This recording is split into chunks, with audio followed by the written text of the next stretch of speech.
All right, everyone, and welcome back. I am Matt, this is Josh, and this is Lewis. And no, I'm not even going to wait for you to reply, because I can't be bothered.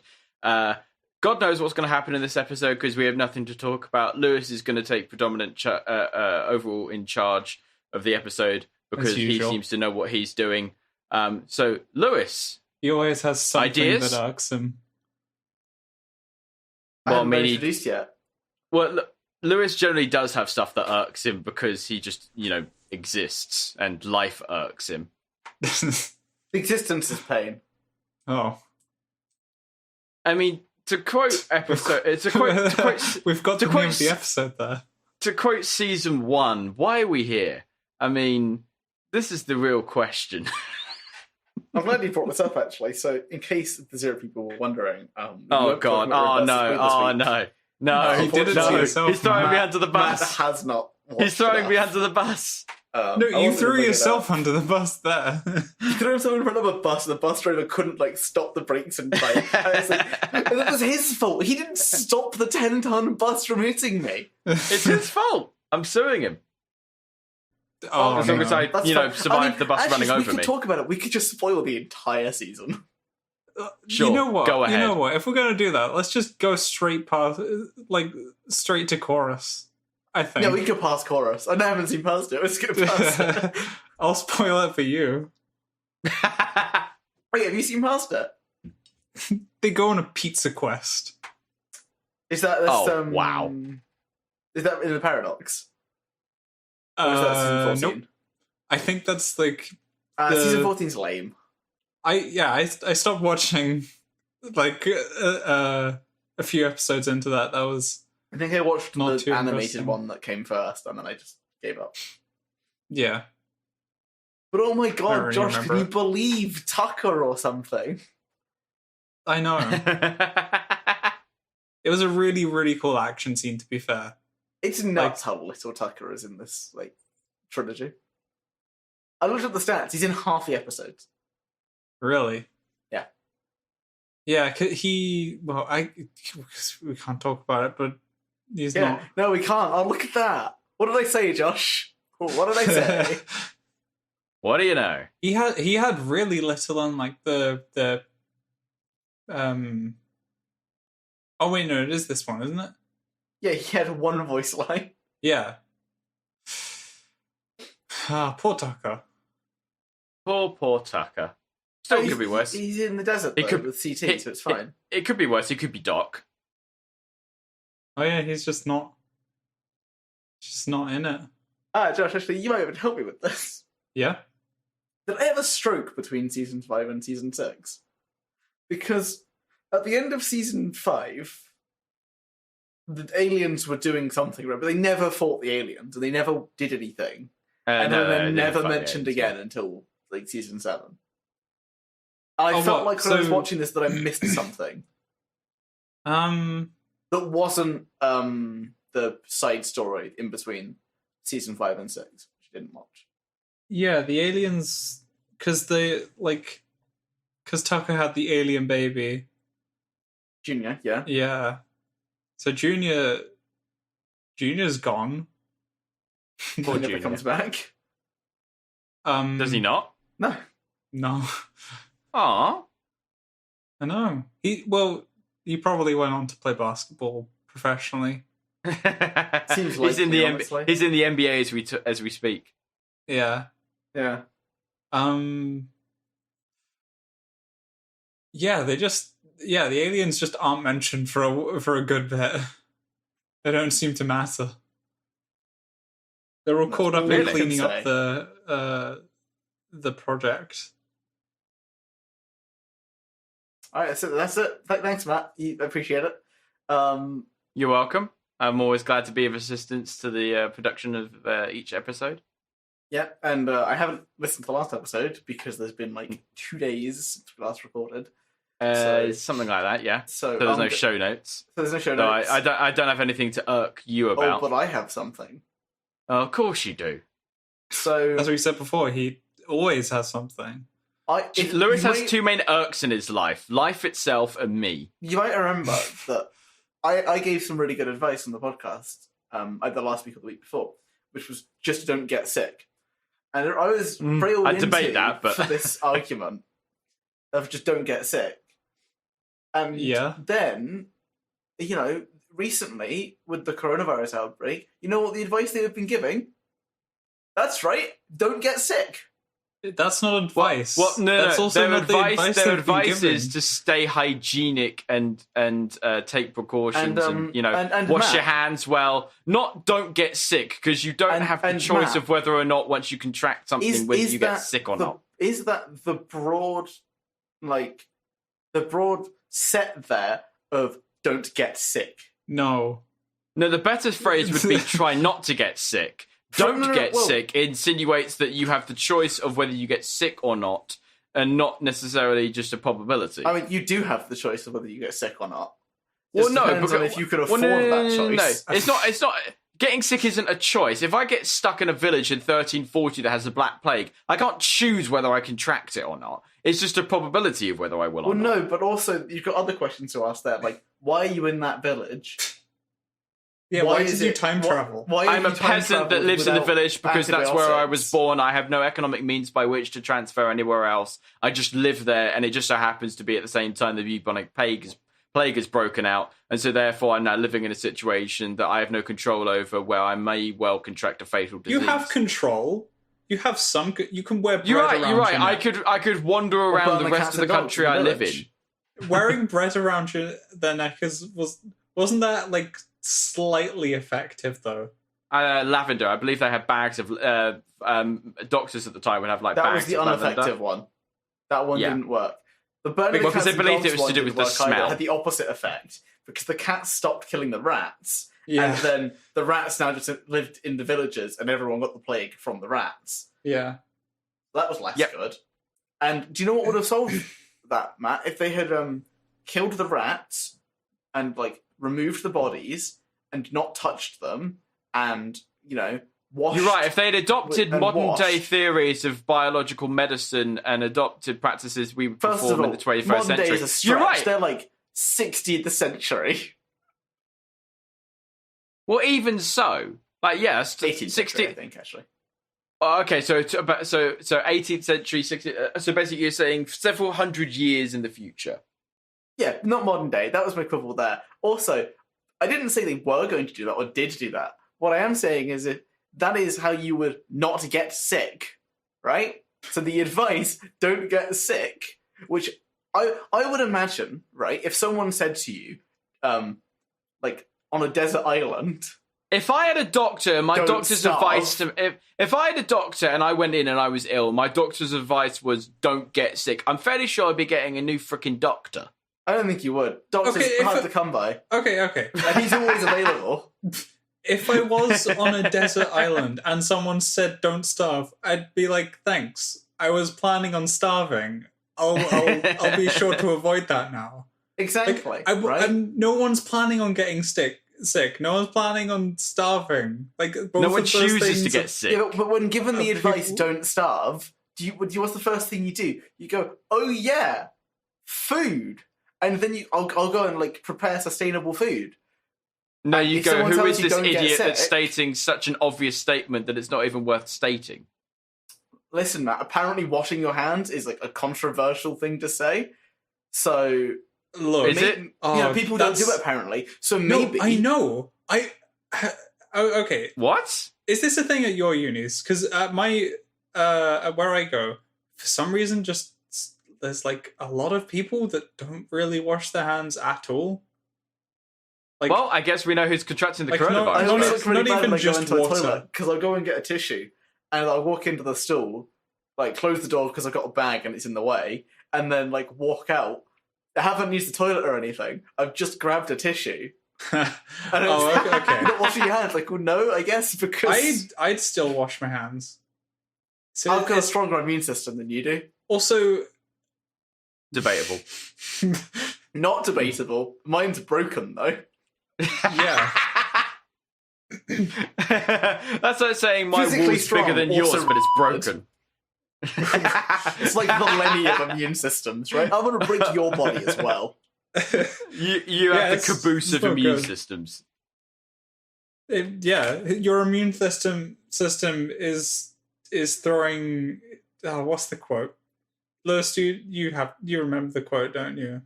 The I grenade. don't know. I in reference to what? The caboose grenade.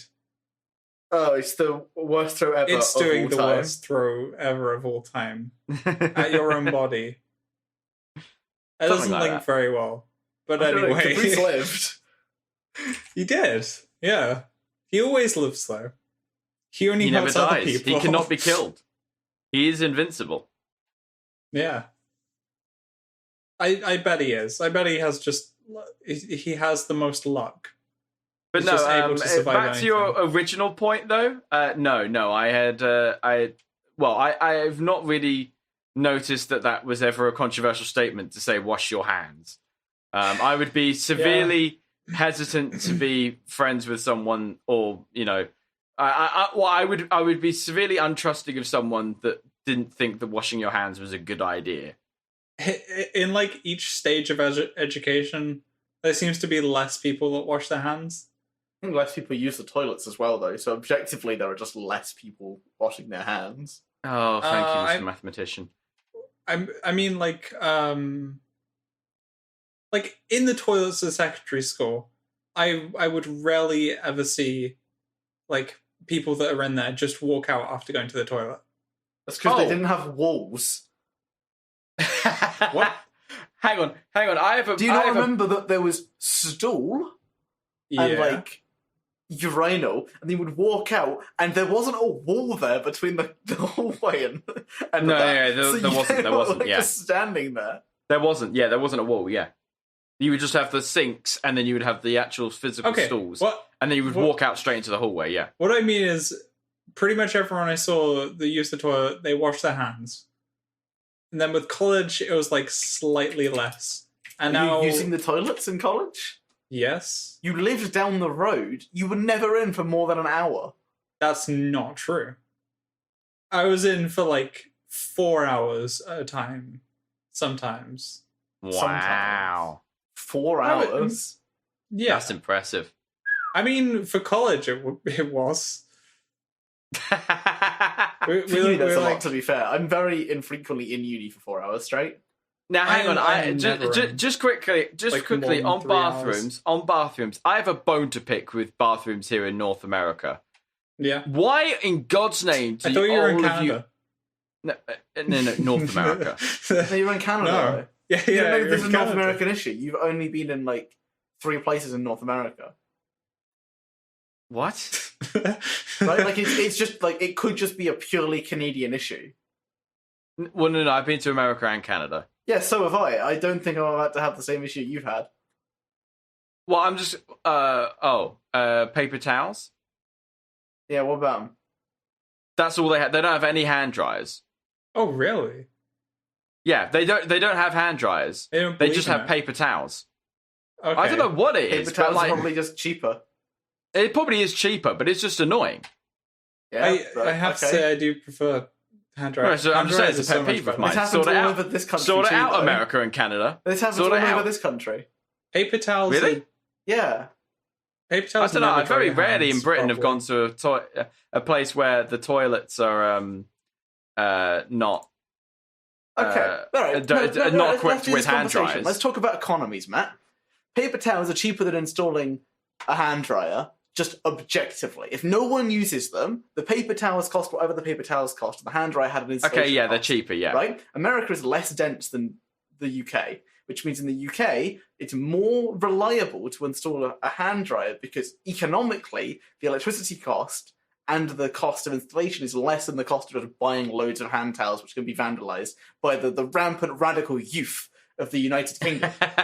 Right? So at a certain point, it's like less economically viable and less environmentally viable. But America's big. And like there are towns in America that have like 200 people. Hand dryer's probably not worth it.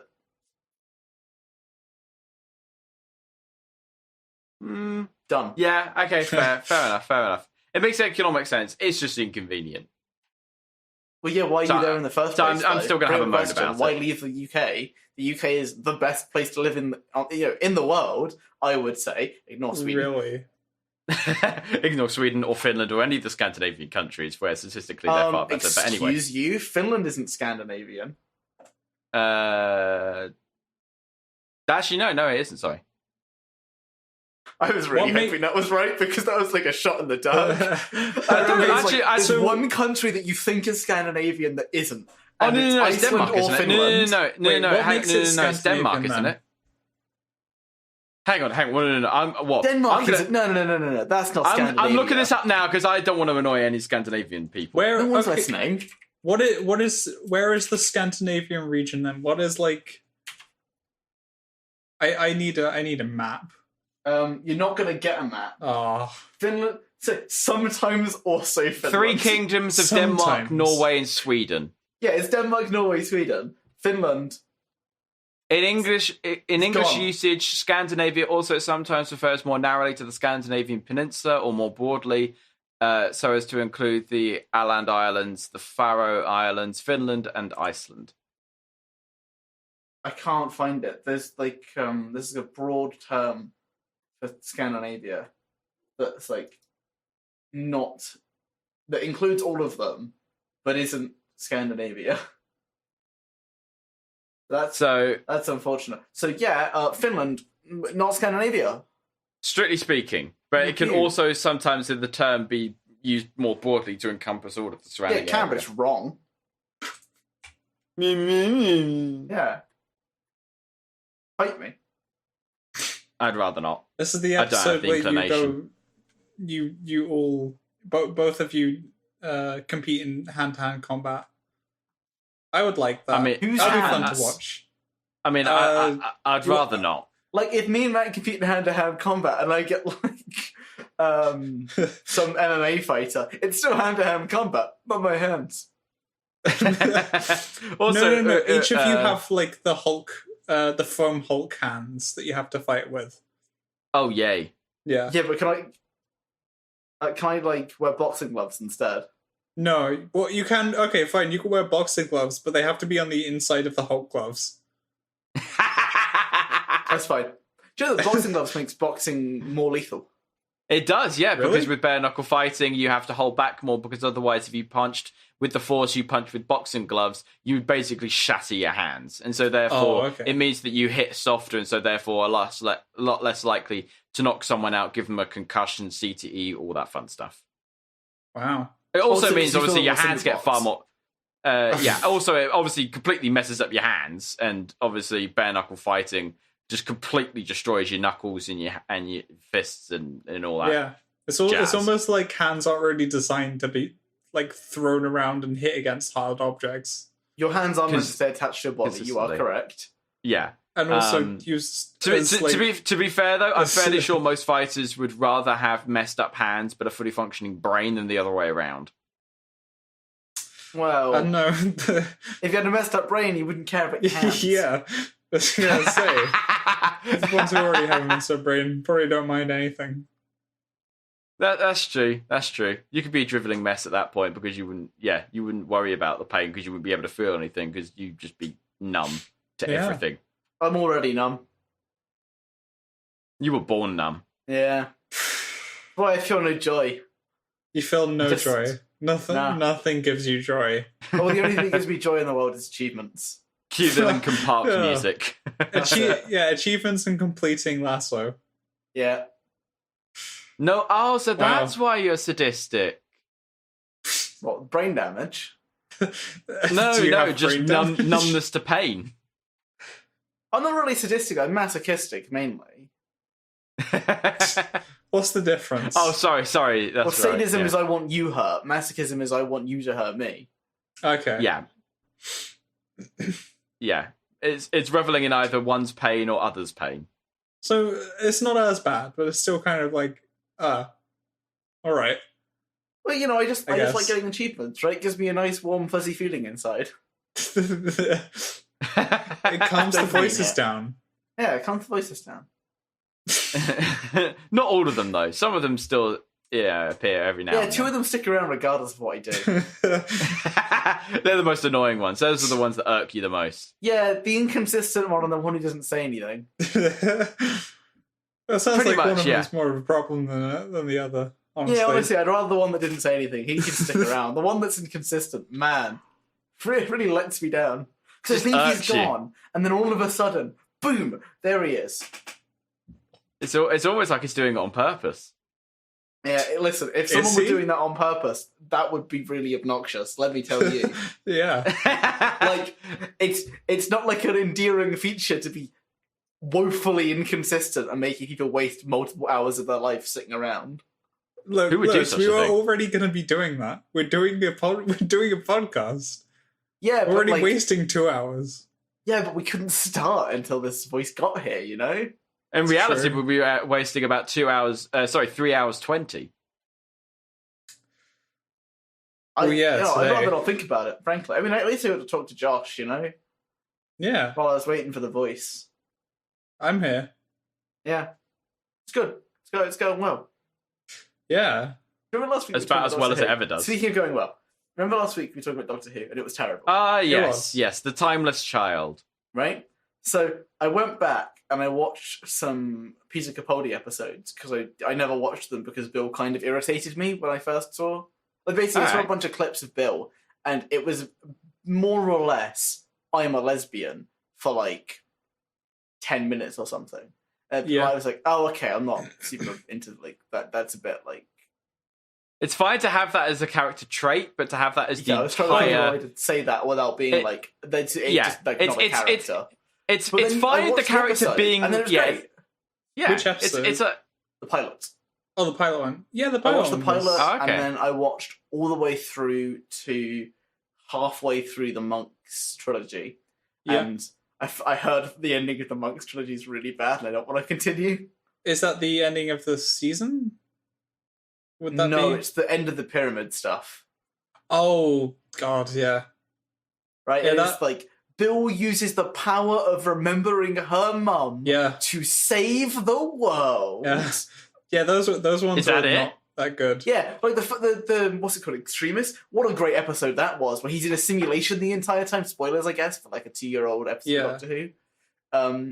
That He's in a that simulation was the whole cool. time. Yet even in the simulation, he can still get a message to his like real world counterpart, and that sets in motion the second episode. Mm. Nice. Yeah. I would say I remember liking the ending. Do you mind On the point do you mind of getting it spoiled? well, I was just going to say on the point of spoiling a 2-year-old episode, at what point do you think... Never and always. No, I was going to say, at what point Okay. does... how old does something have to be for you to be able to spoil it without having to say spoiler warning, do you Never think? and always. Okay. So Okay. it's always fine and this it's is an never argument fine. I heard from CGP Grey, and I kind of like it. Okay. I've adapted the ending because he was less, what's the word? Forgiving than I am. You're forgiving? I'm about to be. Okay. That'll So be friends a with you, first. aren't I? Yeah, just about. Right? So let's think of a person who was born after Star Wars released. I think the names are Matt, Josh, and Lewis. Yeah. But I could be I'm wrong. fairly sure. Yeah, I'm fairly sure I wasn't born in 1977. Yeah. Now, tell me, Matt, did you know the plot twist in Star Wars just because you were born after that date? Like, was it just No. Oh, I see. genetically encoded into your body? No, I was not born with the knowledge of the storyline of the original trilogy. No. So you could still be spoiled, and you haven't had the chance to watch it. So when someone says, it's been out for 30 years, you go, I've been alive for 4. Right? Yeah. The argument, it's been out for 30 years, isn't a great argument anymore, is it? You're a really well-spoken 4-year-old. Oh, yeah. I mean, this comes back to the time-traveling ghosts canon we've but got going on that kind of point though, with stuff like I mean, even if you haven't watched Star Wars, to find someone that doesn't know that that Vader is Luke's father, or knows who Yoda is, or anything like that, it's very hard to find someone. In fact, this actually links back to a book that I'm partway through reading called How Star Wars Conquered the Universe. Very good book. I would highly recommend it. And I'm at the not start gonna of the link book, that. Sorry. Okay, fine. Why? So it's a book that Reading basically. for nerds. Oh, really? Yeah. Yeah, well, I am a Star Wars nerd. Anyway, it's a book that discusses how Star Wars. Well, basically, it's Star Wars influence on pop culture and everything. And the book starts by basically discussing this point of you're very hard pressed to find anyone in the world that doesn't know something about Star Wars, even if you've never watched anything to do with Star Wars. You never read the comics, watched the TV shows, seen the movies, bought the memorabilia, anything. Just living in 21st century Western society, it is nigh on impossible to find someone that doesn't know anything about Star Wars. And the book actually points out that at one point, the author of this book went to a screening for Star Wars that was put on for I think it was Native Americans, and there was this one guy who was an elder tribesman, one of the kind of the wise elders of this group. Yeah. And he's 85 years old. He's been living in this native village for his whole life. He barely knows anything about Western society at all, despite living in America. And what year was this, Matt? I don't actually know what the year was. Was it after Star Wars came out? Well, yes, because so it would have been during the time that Native Americans had access to internet. Well, this guy and TV. What? But yeah, but this guy didn't use the internet. Have access to this yeah, stuff. but this guy didn't use the internet or TV. Yeah, but he still spoke to people. He wasn't isolated. But this is the point, though. This is the point. Just by speaking with people in the 20th and I think I don't think. I'm confused. Wait, by sure, Native American, what do you meaning by that? You mean someone just heritage? How? Well, I don't know explicitly because this is all from what I remember of the book. Okay. From what I remember of the book, this was a Native American gathering of the screening of Star Wars. They put it especially on for them. And I doubt that, obviously, especially the younger members were, as unclued up on society as obviously the elder people were. But what the book was trying to point out was this elder, kind of wise elderman of the tribe that, lived in this little village, didn't have a TV, didn't use modern technology or anything. Just by him living in, 20th century society post Star Wars, yeah, and talking with people, even he recognized the X-wings.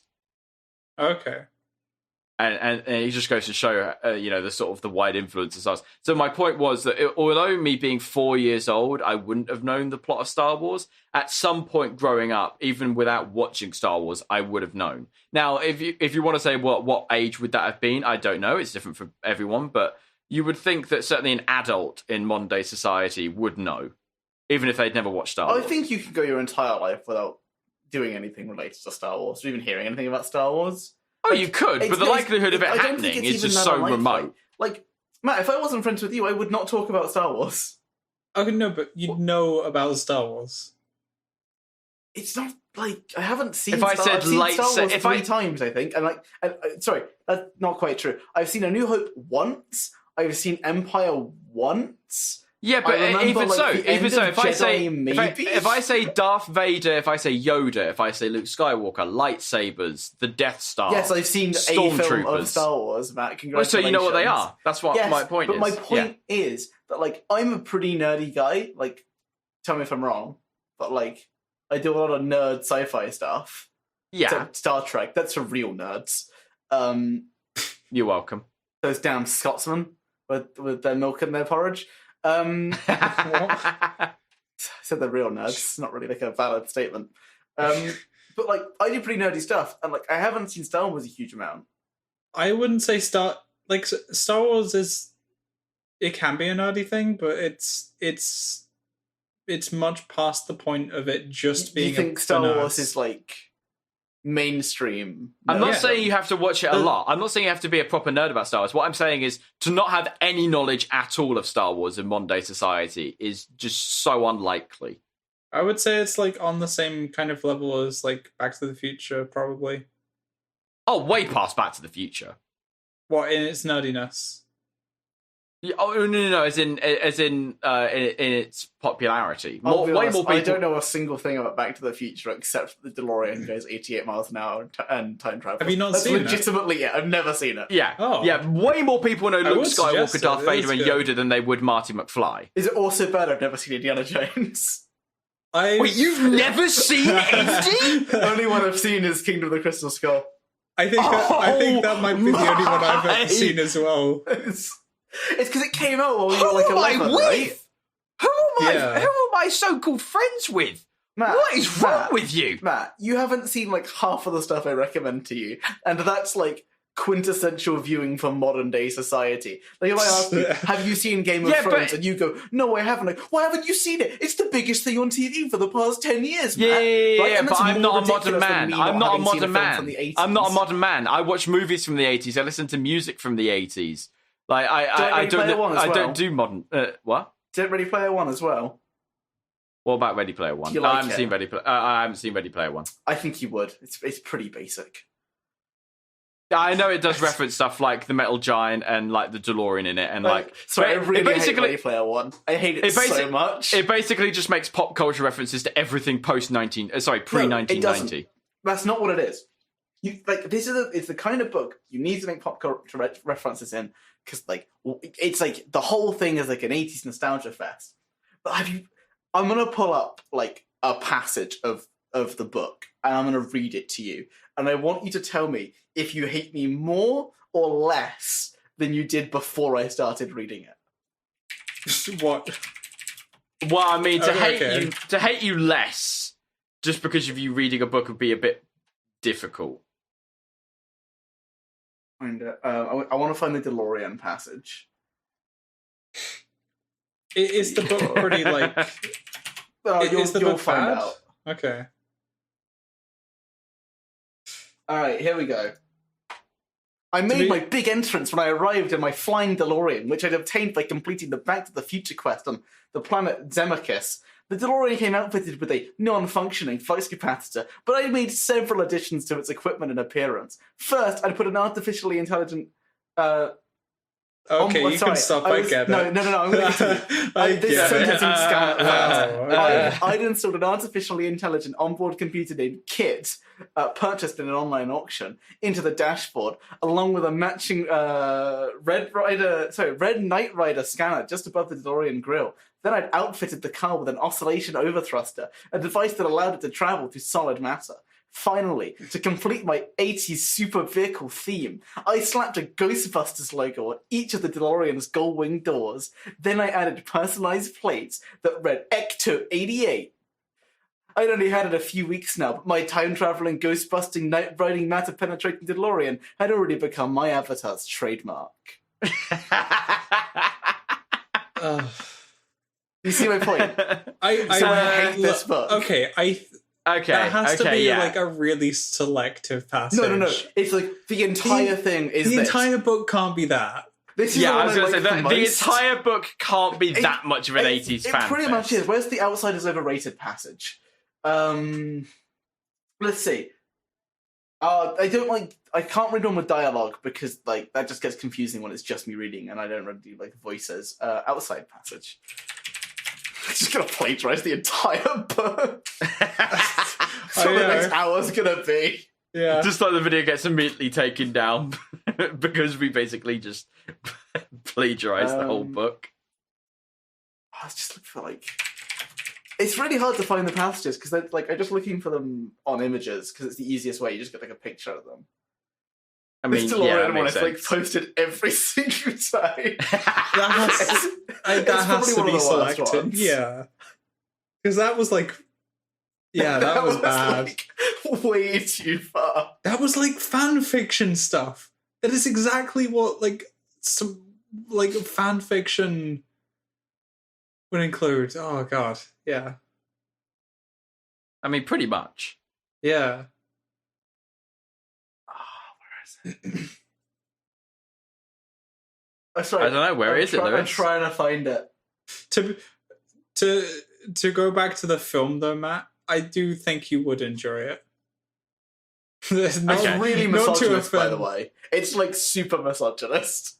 What the Lovely. Oh, Is it super misogynist? Yeah, so basically, it's like Wade's a super gamer, and because he's so good at video games, this woman's avatar, who's like some super hot woman, falls in love with him or something. And then she's like, I don't want you to see my real face. I've got I'm hideous. And then you see it, and she's got really this stupid. tiny birthmark on her face. Oh wow! It was but it's literally just a birthmark. Like it's just discoloration. It's not even like. And she's like, no, I'm hideous. Yeah, it's really wow. It's actually just nothing, completely nothing. Nice. And then, the moment where he's like... Wasn't this directed by Spielberg? Huh? Yeah, but Spielberg hasn't made a good film since, 89. Jurassic Park? When was Jurassic Park? 90s, early 90s, I'll give you that. I always thought Jurassic Park was earlier. No, it was early 90s. In fact, I think that was the film he did after Schindler's List. I haven't seen Schindler's List either. You would Neither not believe how few films I've actually seen. I'm a TV guy.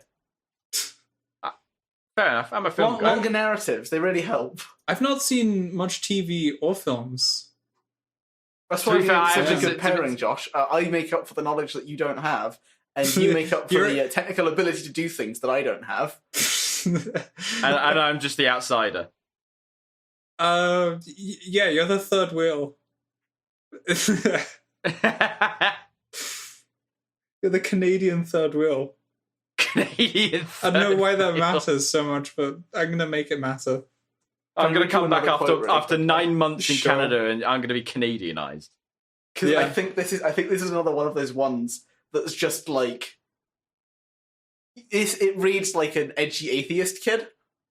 Oh God, no. Uh-oh. Okay, no, I got this. I just put my main monitor. Everyone take a nice deep breath.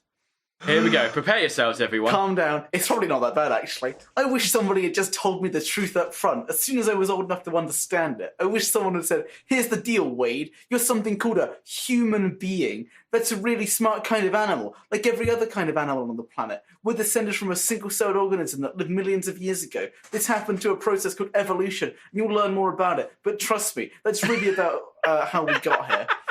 There's proof of it everywhere, buried in rocks. That's the story you heard. How about we were all created by a super powerful dude named God who lives up in the sky? Total Sorry, Josh. It's actually quite fine. You go. You don't have to mute this. The whole God thing is actually an ancient fairy tale that people have been telling one another for thousands of years. We made it all up, like Santa Claus and the Easter Bunny. Oh, and by the way, there's no Santa Claus and Easter Bunny. Also, sorry, kid. Deal with it. What is this? Sounds like, real quote verbatim from Ready Player One. It sounds like a quote from some really staunch physics teacher that's so adamant. It doesn't because a physics teacher must be at least in their 20s. There's no one above the age of 5, 13, who would think like this. Okay. This is making the movie seem like it's better than the book. Oh yeah, I reckon if you've just seen the film, right, it's it's crap, but it's better because you don't have to read this tripe. It's 2 hours, and you get to see the things that you're reading. You would be reading the book for in full action CGI. Yeah, you never see the DeLorean described. No. You just see it, right? It's never described this total. That's pretty much the only draw the film has. Now we can getting it on Audible. You get to see all this different property. Wait, there's another one on the screen at the same time. Now we're considering having got it on Audible. Oh, you poor sweet summer child. I'll read you one more. Hopefully it's got this... Oh, if it's got 14 and a half hours on Audible. I really hope... How long is it? About 14 and a half hours. All right, no, I'll read you this one. If you want to continue reading after this, I'll stop reading. I would argue that masturbation is... Wait, what? Oh, wait, what? I hadn't read that line. What? I would argue that masturbation is the human animal's most important adaptation. Oh, Cornerstone of our technological What is this civilization. book? Our hands evolved to grip tools, all right, including our own. You see, thinkers, inventors, and scientists are usually geeks, and geeks have a harder time getting laid than anyone. Oh, Without wow. the built-in sexual Wow. spell provided by masturbation, Wow. it's doubtful that early humans would have ever mastered the secret to fire or discovered the wheel. And you bet that Galileo, Newton, Einstein never would have made the discoveries if they hadn't been able to clear their heads by slapping the salami or knocking a few protons off the old hydrogen atom. The same goes for Marie Curie. She discovered radium. You can be certain she discovered the little man in the canoe. Oh my Ernest god. Cline, Ready Player One. Oh my Fun. First of all, first point. Historians have do think that Isaac Newton did actually die a virgin. No, we're absolutely certain. But it's fine though because he's not even the big one, right? Like Jacoby, get back to me. Come on. But secondly, also, I saw recently on Twitter, the QI Twitter page tweeted out that masturbation can actually improve your immune system. So I guess we now know how everyone's going to beat Corona. Oh my god, is that why I'm like destroying myself from the inside?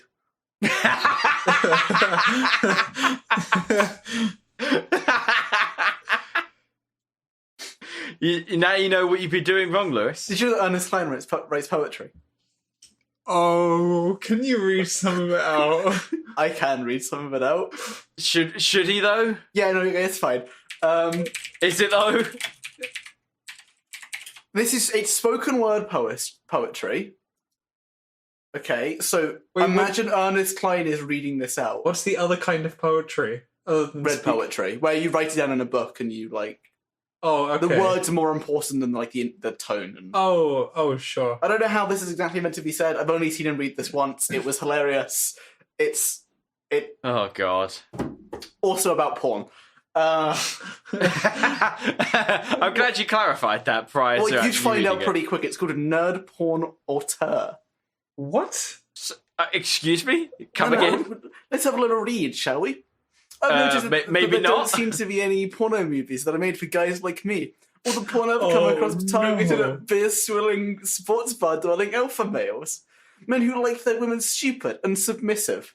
Men who can only get it up for a monosyllable syllabic concrete impose. Oh, no, I can't no, no. Stop. I can't go further. It's Make not- it stop. It's not Make enough it for- stop. It just keeps going. It's like... This I'll put just- Oh, it's, You know I what found all of this this- on just things, but oh god. make it stop. You make know it what stop. all of make this it stuff stop. sounds like?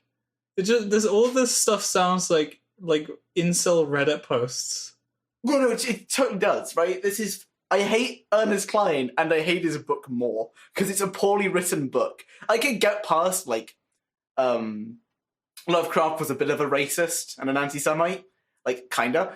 I mean, I kind of get past it. He was a massive racist and anti-Semite. Yeah. Who was? Lovecraft, Who? H.P. Lovecraft, Cthulhu H.P. mythos. What? Cthulhu? Oh.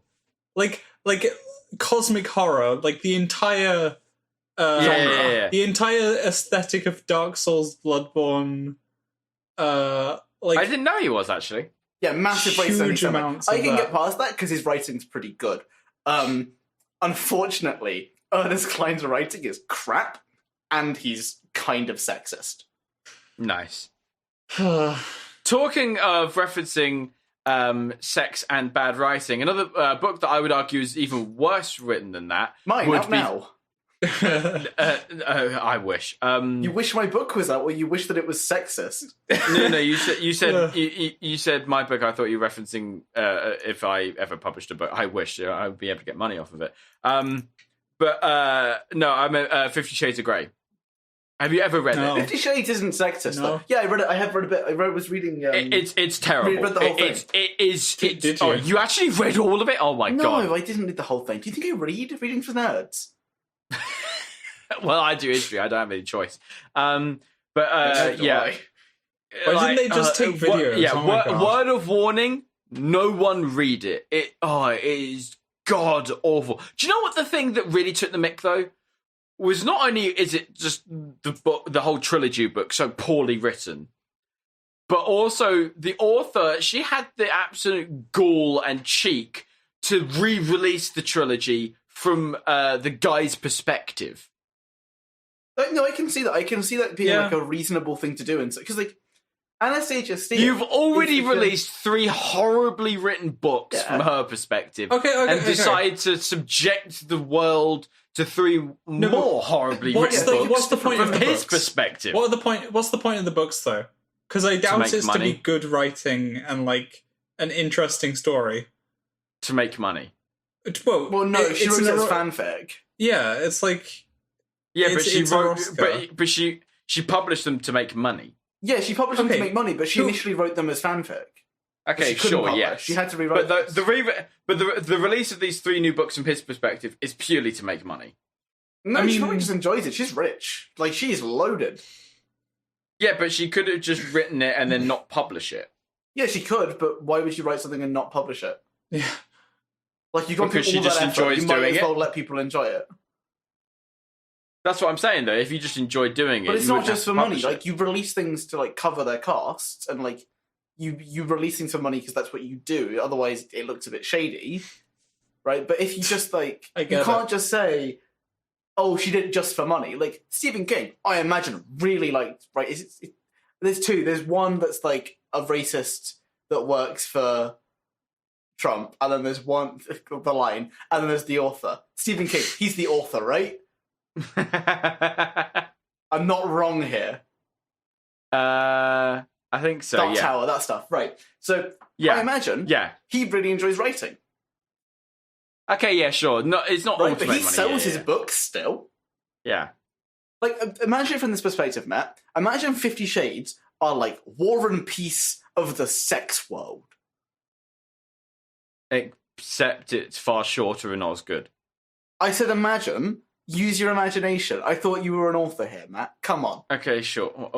Sorry, I'm an author? Since when am I an author? Well, you said you were going to publish a book or something like 5 seconds ago. Well, no. I thought you insinuated that I was going to. No, and I said I wish, because I wish I had something like that to make money off of. You do you, man. I'm telling mine to Cartoon Network. Well, you did say you don't want to release a book. It got darker. That's the worst part. There's no way I can sell it to them. He really is wishing that someone from Cartoon Network ever hears this. Dude, you're running out of options for like networks to take it. Like who have you got now? You've got Adult Swim. Adult Swim, maybe Bones would take it. Yeah, they'd animate it and it would get put on some like Crunchyroll. That's all you've got now. You've got Adult Swim and you've got internet. Yeah, well, internet's the new stuff. But let's imagine 50 Shades is War and Peace of the sex world. Okay, sure. Right? And Anastasia Steele is like a character she's young and she's naive and she's very easy to manipulate. And it's her story of being manipulated and being strong. And then, there's right the opposite, where it's like Christian Grey is like a psychopath. I mean, he pretty much is. Right? And you write it from that perspective. And it's the same story told from like different sides. And it tells a slightly different story or perspective or makes one more sympathetic or more antagonistic. There's a reason to do it. Now, 50 Shades isn't War and Peace, but there's still a reason to do it, right? The argument is the same.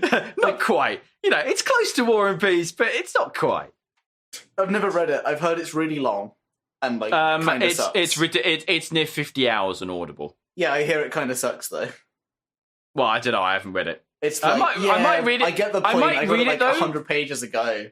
War is bad. I might read it though, simply because it's based in the time period that I really like, which is the Napoleonic period. In fact, the book, I believe, starts off with a depiction of the Battle of Borodino in 1812. So, or you could just not do that.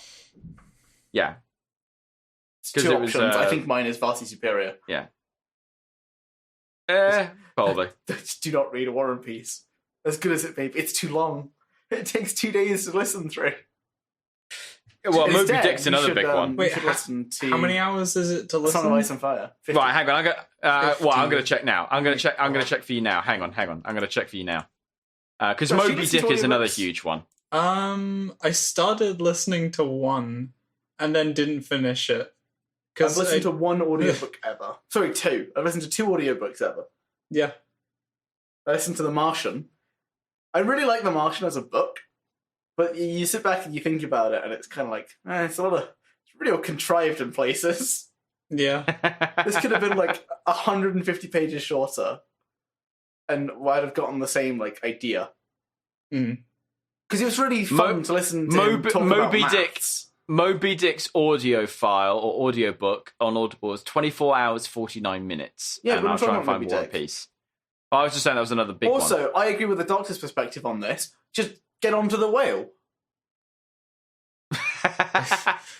The Fountainhead by Ayn Rand is 32 hours, 2 minutes. Are you reading Ayn Rand? No. That's a very suspicious no. It was. Well, I don't know what you mean. Ulysses by James Joyce is 27 hours. Whoa. You don't know what I mean? No, it's moving real on swiftly. simple. Are you Moving on reading Ayn swiftly. Rand or are you not? When you say reading Ayn Rand, do you mean like, am I mispronouncing the name or am I reading his work? First of all, Ayn Rand, pretty sure it's a woman.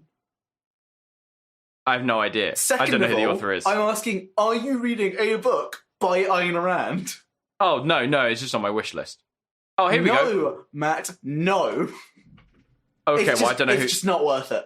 Oh, okay. I I'm once going looked to up a summarize list. the book, take it off your wish list. Capitalism is good. It's seriously it. Okay, well, I basically just took up a list on. I think I looked up a list of like books to read before you die, sort of list thing before, and I just kind of those are all put just them on my like wish list. a bunch of classics, right? Yeah, but I didn't mind putting some of the classics down. But anyway, I hate all of those lists. Tolstoy's War and Peace on Audible is 61 hours, 6 minutes long. It's shorter than Song of Ice and Fire. How long's that? Oh, I don't know. I haven't counted. Search it up. The Song of Ice and Fire. It should be like 4 different Okay, books. hang on. Okay. A Game of Thrones is about 48, and that's like the shortest of the series. For the record, I've never okay, here read we go. Song of Ice and Fire. Okay, Started to. right. A Game of Thrones is 33 hours, 45 minutes. And the next one? A Clash of Kings is 37 hours, 12 minutes. It's already longer. It's 2 books. A Storm of Swords is 47 hours, 32 minutes. A Feast for Crows is 33 hours, 50 minutes. And A Dance with Dragons is 48 hours and 53 minutes. There's 2 more coming. Fire and Blood is... Fire and Blood isn't in part of the Song of Ice and Fire. Oh, okay. That's 26 hours, 24 minutes. Yeah, that's like far a history shorter. of the Targaryens. And that's it. That book is solely about the conquest of the Targaryens of Westeros, right? It is... it is... Not A even part whole of the day. main plot. It is like A whole day listening to just the history of the Targaryens. He writes so much food. It's what put me off listening to it, honestly. Wow. I don't want to be I mean, seeing food how talk. can you write 5 books that are on average about 40 hours long to listen to each? Jesus Christ. Yeah, I don't know either. Like, I consistently think, like... So, for people who don't know, I do a little bit of world-building-y writing stuff on the side. I don't, sell it or anything, but I enjoy it. And, like, I constantly think, oh, this is, like, way too big. It's getting... Well, I need to, like, rein this in a bit. I imagine he just goes, I need to rein this in a bit, and then adds 3 side stories. Literally. He kills his characters as well, constantly. This is the other thing. He manages to get 40 hours on average of an audiobook out and manages to also end up killing half of his characters off during the book. I will say, though, everyone talks about how, this, in regard to the series, like the show, not in regards to the books, because I'm not well versed enough in the books to comment, but in the show, at very least, everyone talks about, oh, the deaths have come out of nowhere, right? Like, he just kills characters and you don't see it coming. Well, I mean, I didn't see some coming with Game of Thrones. Like, You haven't even watched it. You watched, like, 3 episodes. Okay, fine. But, like, well, I mean, okay. I do know the storylines, though. Do you know who has the I best story? Who? Sorry, no, it's fine. You'll get it Who? someday. So, Joke. okay. The end of a Game Okay. of Thrones. Sorry, not the end of Game of Thrones is Tyrion Lannister going, storytellers are the most important people in the world. And No, who I've has seen- the I've best seen- story? I've seen Bran season the 8. Broken. I've seen season 8. Why have you seen season 8? What? Why have you seen season 8? Because when it was coming out, it was hugely controversial. Yeah, but, And I but if you don't, you haven't seen the previous, there's no point watching it. I mean, I got most of it. You didn't. Season 8 has none of the plot lines in it. That isn't even a I mean, joke. that is true. Yeah, I know. It doesn't have most of the plot lines Right, so in it. you But I got saw most it anyway. of it actually means you didn't see anything. I got most of season 8, which is basically saying I didn't get anything because there was barely anything Yeah, you got most. story-wise There was in nothing season 8. confusing in season 8 except the characters because they didn't act like people. Well, I was going to say, yeah, there is If the confusing. bells are ringing, the people have surrendered. Don't burn them all to death. Oh, so I'm sitting on my dragon. for the me, bells are it's a ringing, everything Everything's for me- going great. No. Oh, the do I thing burn down the city? Oh, I'm so tempted though. for me, as a military historian, the most irking and annoying part was just the earlier siege with the horde. No, they don't, because Like, anything you say is wrong. Seriously, like that fight. There's no way they could have prepared without someone going, "Yeah, that's dumb though." Like, how What would do you you have done mean? it? And I'll tell you why you're wrong. well, I don't want to get too into it, but all I'll say is having your cavalry force begin the battle by basically just charging Yeah, that was into dumb. the Don't enemy. even, like, we'll ignore that. That didn't happen. And also placing your siege weapons outside of the Why castle would you, walls yeah, but you can't fit them inside though. will make them smaller. There was no. But no, why would you make them smaller though? Like, it's the horde of the undead. Like, if you Well, make yeah, them but smaller, there is- they won't do anything. And like, everyone's gonna die anyway, right? You want to have Well- them outside. Well, no matter how high, no matter how large the artillery is, you're not going to be able to do a real lot of impact with just artillery weapons. You fit them into your whole grand strategy. But what I'm saying is that I would Why would rather they have go inside? There would have been no space to fight inside. No, because you launch the artillery inside the castle to outside. Yes, but then there'd be no space to fight inside once the dead breached the walls. Well, no, you place them on top of the castle towers. But then there wouldn't be space to fight when they were coming over the walls. why are we talking siege tactics? Because it's important. Matt, remember, it's a flood of the undead, right? Like, this is almost like Halo. You can't stop them. Like, the tactic was to stall out until they killed the Night King. The tactic was not to beat the horde of the undead. Yeah. At that point, siege weaponry the whole outside, thing. That's whole way thing is better. Well, no, it's not way better because I would rather have small artillery or even no artillery at all than large artillery outside the walls because it's basically useless. But they were able to back out after they fired the artillery anyway. Yeah, exactly. But that's the point then. It's pointless because you can't use it. Yeah, but they couldn't use it if it was on the walls anyway, because once they were on the walls, you weren't So firing why build anything. them in the first place then? Because Matt, as I just said, if it's outside, while the horde's approaching, fire the artillery. Even one volley is enough to get your money's worth if you immediately back inside the walls. You fired a volley, you've got space in the walls. The real thing you should be complaining about is why they weren't pouring oils from the walls. That's the big thing, because oil would slow down the undead and burn them, which is like the two weaknesses and of there's the whites. there's also stuff like why would you, when you initiate that firewall, why would you have the firewall initiated behind you, not in front of you? Like, haha, I'm going to put a firewall in front of the castle. They can't get through that now. And then you also realise, oh, wait, hang on, I've put it behind me, so I also have to go through the fire to get to the castle. Doesn't matter, she died anyway. She wasn't intending on winning that fight.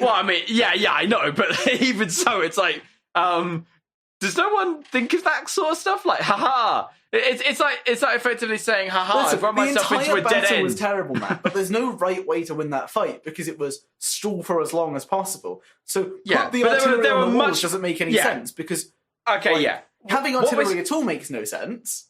Having cavalry makes no okay. sense. Having Well, anything no. but dragons You could makes no use sense. you could use you could what I'm saying. Okay, You couldn't use cavalry. no, you could in a different strategy. How? But anyway, go on, Matt. No, Matt. It's a horde of 2 million running at a single town. you create rings of delay. You create rings. How, I Matt? apologize to How? our listeners who know nothing So is it- about who know nothing about Game of Thrones Or no and do more not than us care. about siege tactics. Okay, yeah. Either one. Hopefully, you're in the middle ground. Basically, okay. So for context, basically, you're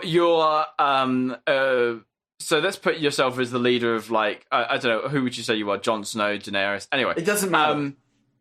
you're in charge of the Unsullied, which is basically an elite group of infantry, and you have a whole load of citizens and a whole load of other militarized people, and you also have the Dothraki, which is like an elite cavalry group. Basically, you're in charge of a castle in the surrounding area, and you know that within the next few days, you're going to have basically a zombie horde coming at you.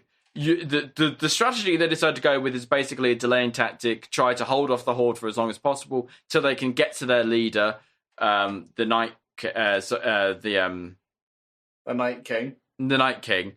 and kill him. That's their plan, right? Hold them off until their leaders, Dany and Jon and whoever else, manage to get to the Night King, kill him, the horde disperses / evaporates, and then they're fine, they win, right? Does that make sense, Josh? It makes Please tell me you were enough listening. sense. It's not going to matter because what you're going to say will be meaningless. Okay. Look, I'm going to be honest. I don't know what you guys are talking about. I am not following. No, that's what I'm saying. I'm just giving you context. Okay. You basically are a military person in charge of a castle, a whole load of military people and citizens, and you're in charge of a castle, surrounding area, and you know that a zombie horde is going to be coming at you within the next few days. But you have a fair amount of time to prepare. Okay. And the strategy you decide to go with is to delay the zombie horde long enough that when they get there, you could find their leader, the Night King, and kill him. Yeah. That's your plan. So this was the storyline of like Yes. this season or like a few This is episodes. the story or of this whatever? battle. That Yeah. was the storyline of this battle, Okay. which is basically an episode. Oh, only one episode. 90 minutes. Yes. Oh, okay. So what I would have suggested was basically if you're going to do a delaying action, what you want to do with the delaying action is try to put as many obstacles and as much distance between you and said thing you I are don't know trying what direction to they're delay. coming from. That wasn't it the fact that the castle Yeah, but was... they came from the north, but that doesn't mean they're coming from straight north. Well, that's why I The said Night King ring. is still a smart tactician, apparently. Apparently, that's why I said ring. That's a lot of work. Enforce everyone into work. I mean, it's basically work or you're going to die Yes, but because of you, the zombie still horde. you still need people bringing... Like, they didn't have enough workers, Matt. That was, like, a really big thing. They didn't have enough, like, grain to support the population as is. The armor that they were already making was, like, not enough. They were digging trenches near constantly. Like, they had every single person they could physically get coming back, and they didn't have enough men because they were all being murdered by the Night King. Right. So how? Okay, so not to get too in depth with this, then, but how much work do you think you could? Because I don't. It wasn't The clearly amount they got stated, done, frankly. which was nothing bar basically digging a trench outside They made a bunch the of castle. stuff, made dragon glass, and built some artillery. About it. Right. Okay. So if that's the case, then But no, actually, no. Let's say though that they could build a single line of barricades that would delay the entire horde by a month. Right? What are you going to do then? a month. Let's say you can delay the horde by a month. I want to know what you do in a month Well, during also, the long night. well, all I'm trying to do is delay. It was. No, but if you delay the horde, you delay the Night King. The Night King Which they doesn't get- come unless which the they- horde comes. Well, the whole problem with this is the strategy itself, because the strategy is, oh, we'll just delay the horde, and then Danny and John and that will just we'll try and, I guess, lure the Night King out on his dragon with their dragons and fight in the sky, and then we'll try and kill him. Like, personally, I think the problem is really the strategy itself. Like, their strategy was basically... Your plan is equally terrible. Well, no, I'm Your just plan trying is, to... let's delay the horde so that the horde eventually comes when we're lower on food, and then we equally have to fight them in the skies with dragons. Oh, no, I wouldn't have gone with that. I was just trying to work with the strategy that was already, like, preconcepted. What would you have done then, Matt? I probably wouldn't have chosen to fight at that point, because clearly there are no good sets. You either fight there or you fight in King's Landing, but then you have to fight Cersei's army. Which is true. I mean, to be fair, it's pretty much a stuck between a rock and a hard place. You might as well in the Vale. I can see fighting in the Vale as a valid strategy. The problem is, if you fight in the Vale, your soldiers have less area to work with, and once one white gets in, the entire thing crumbles. Right? I mean, basically, what you would probably want is basically to try and initiate some sort of Thermopylae. I don't think you understand how many people there were. Remember, the dead don't die once; they keep coming back.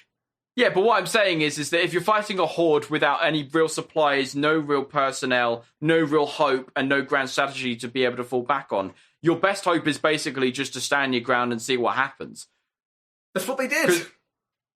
Yeah, but they didn't stand their ground well, though. They did.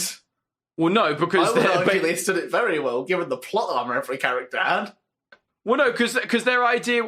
No, because if you were in that situation, their situation was, okay, fine, we basically can't really erect many defences.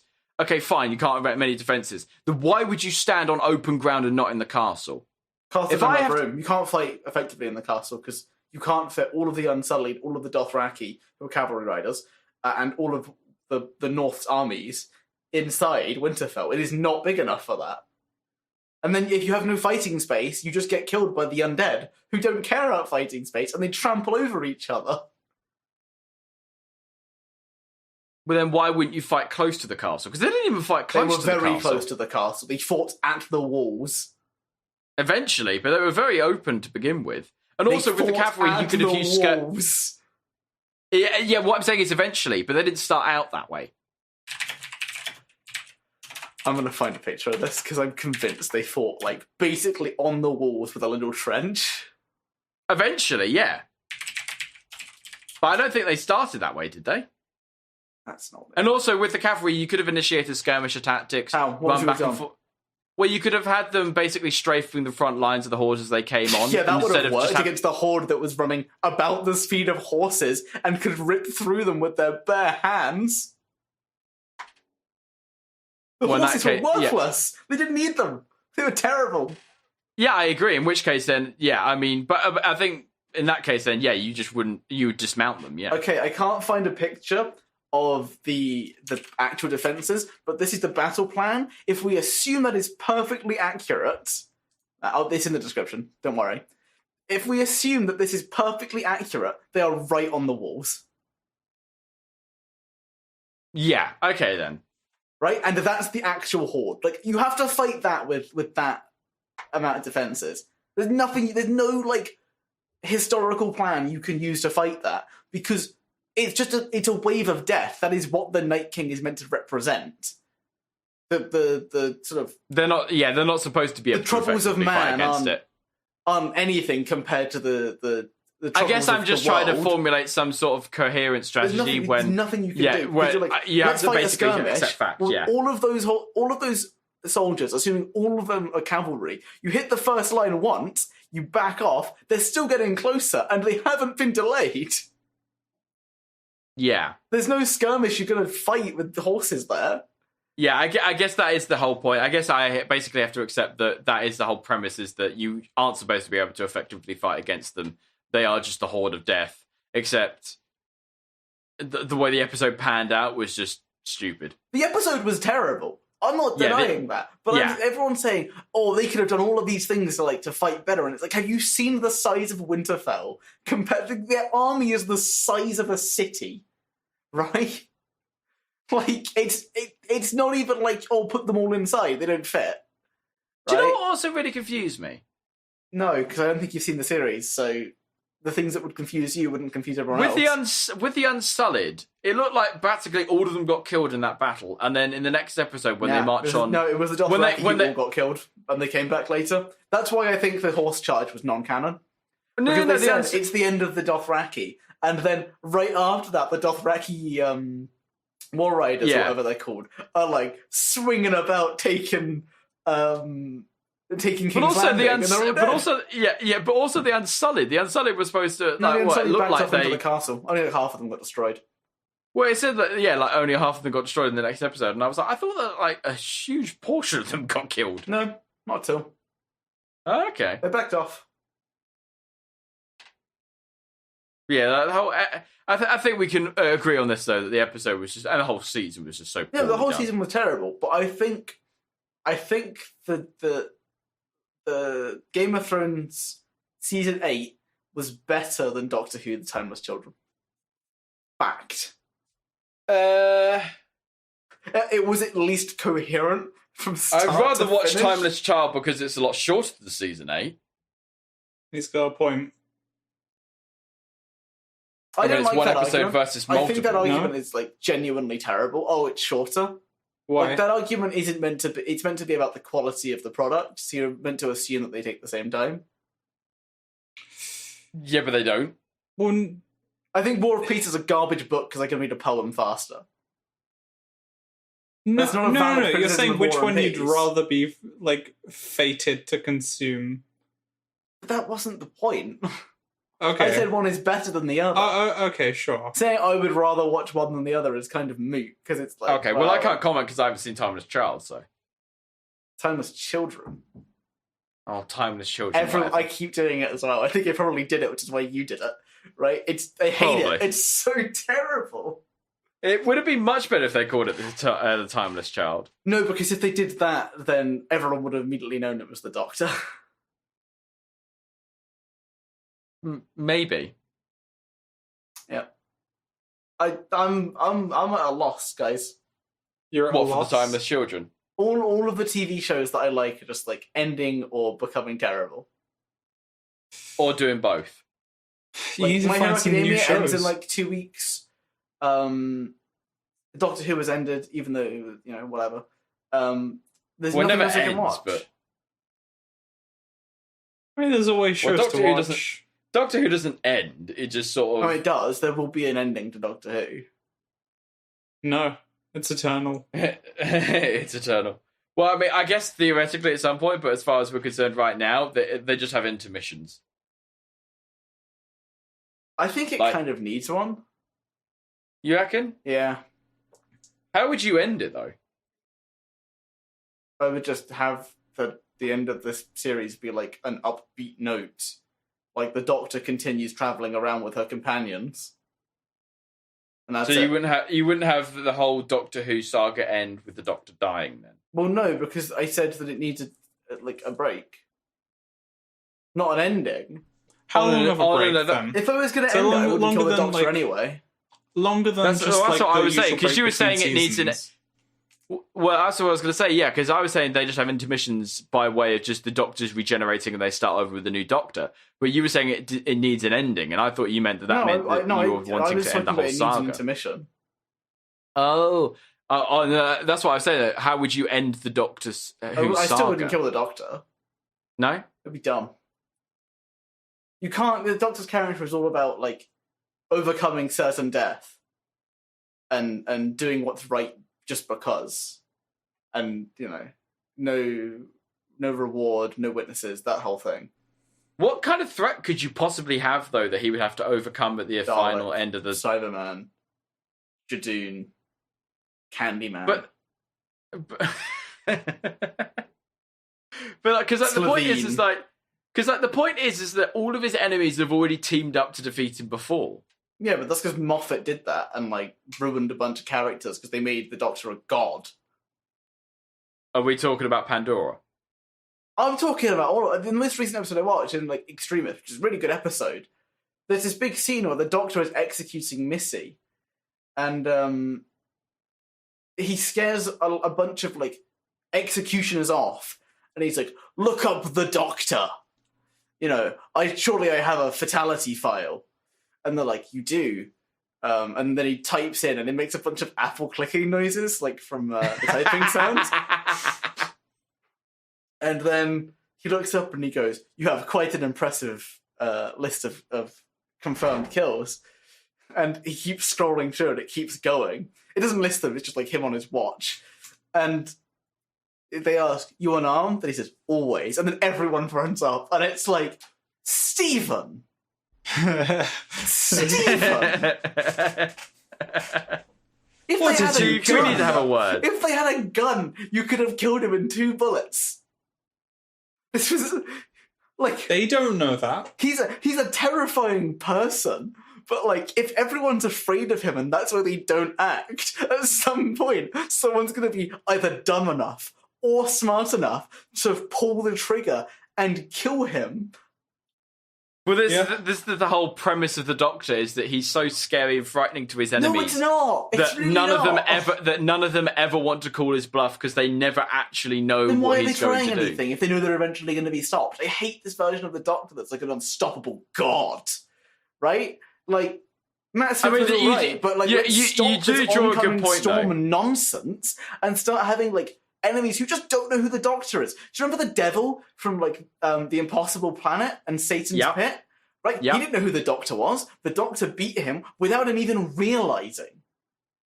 Right? He didn't need this oncoming storm and nonsense. He just did it because that's what he does. Yeah. I mean, you do raise a good point, though, that if all of his enemies did know that he was the oncoming storm and blah, blah, blah, why would they ever try to continue fighting him?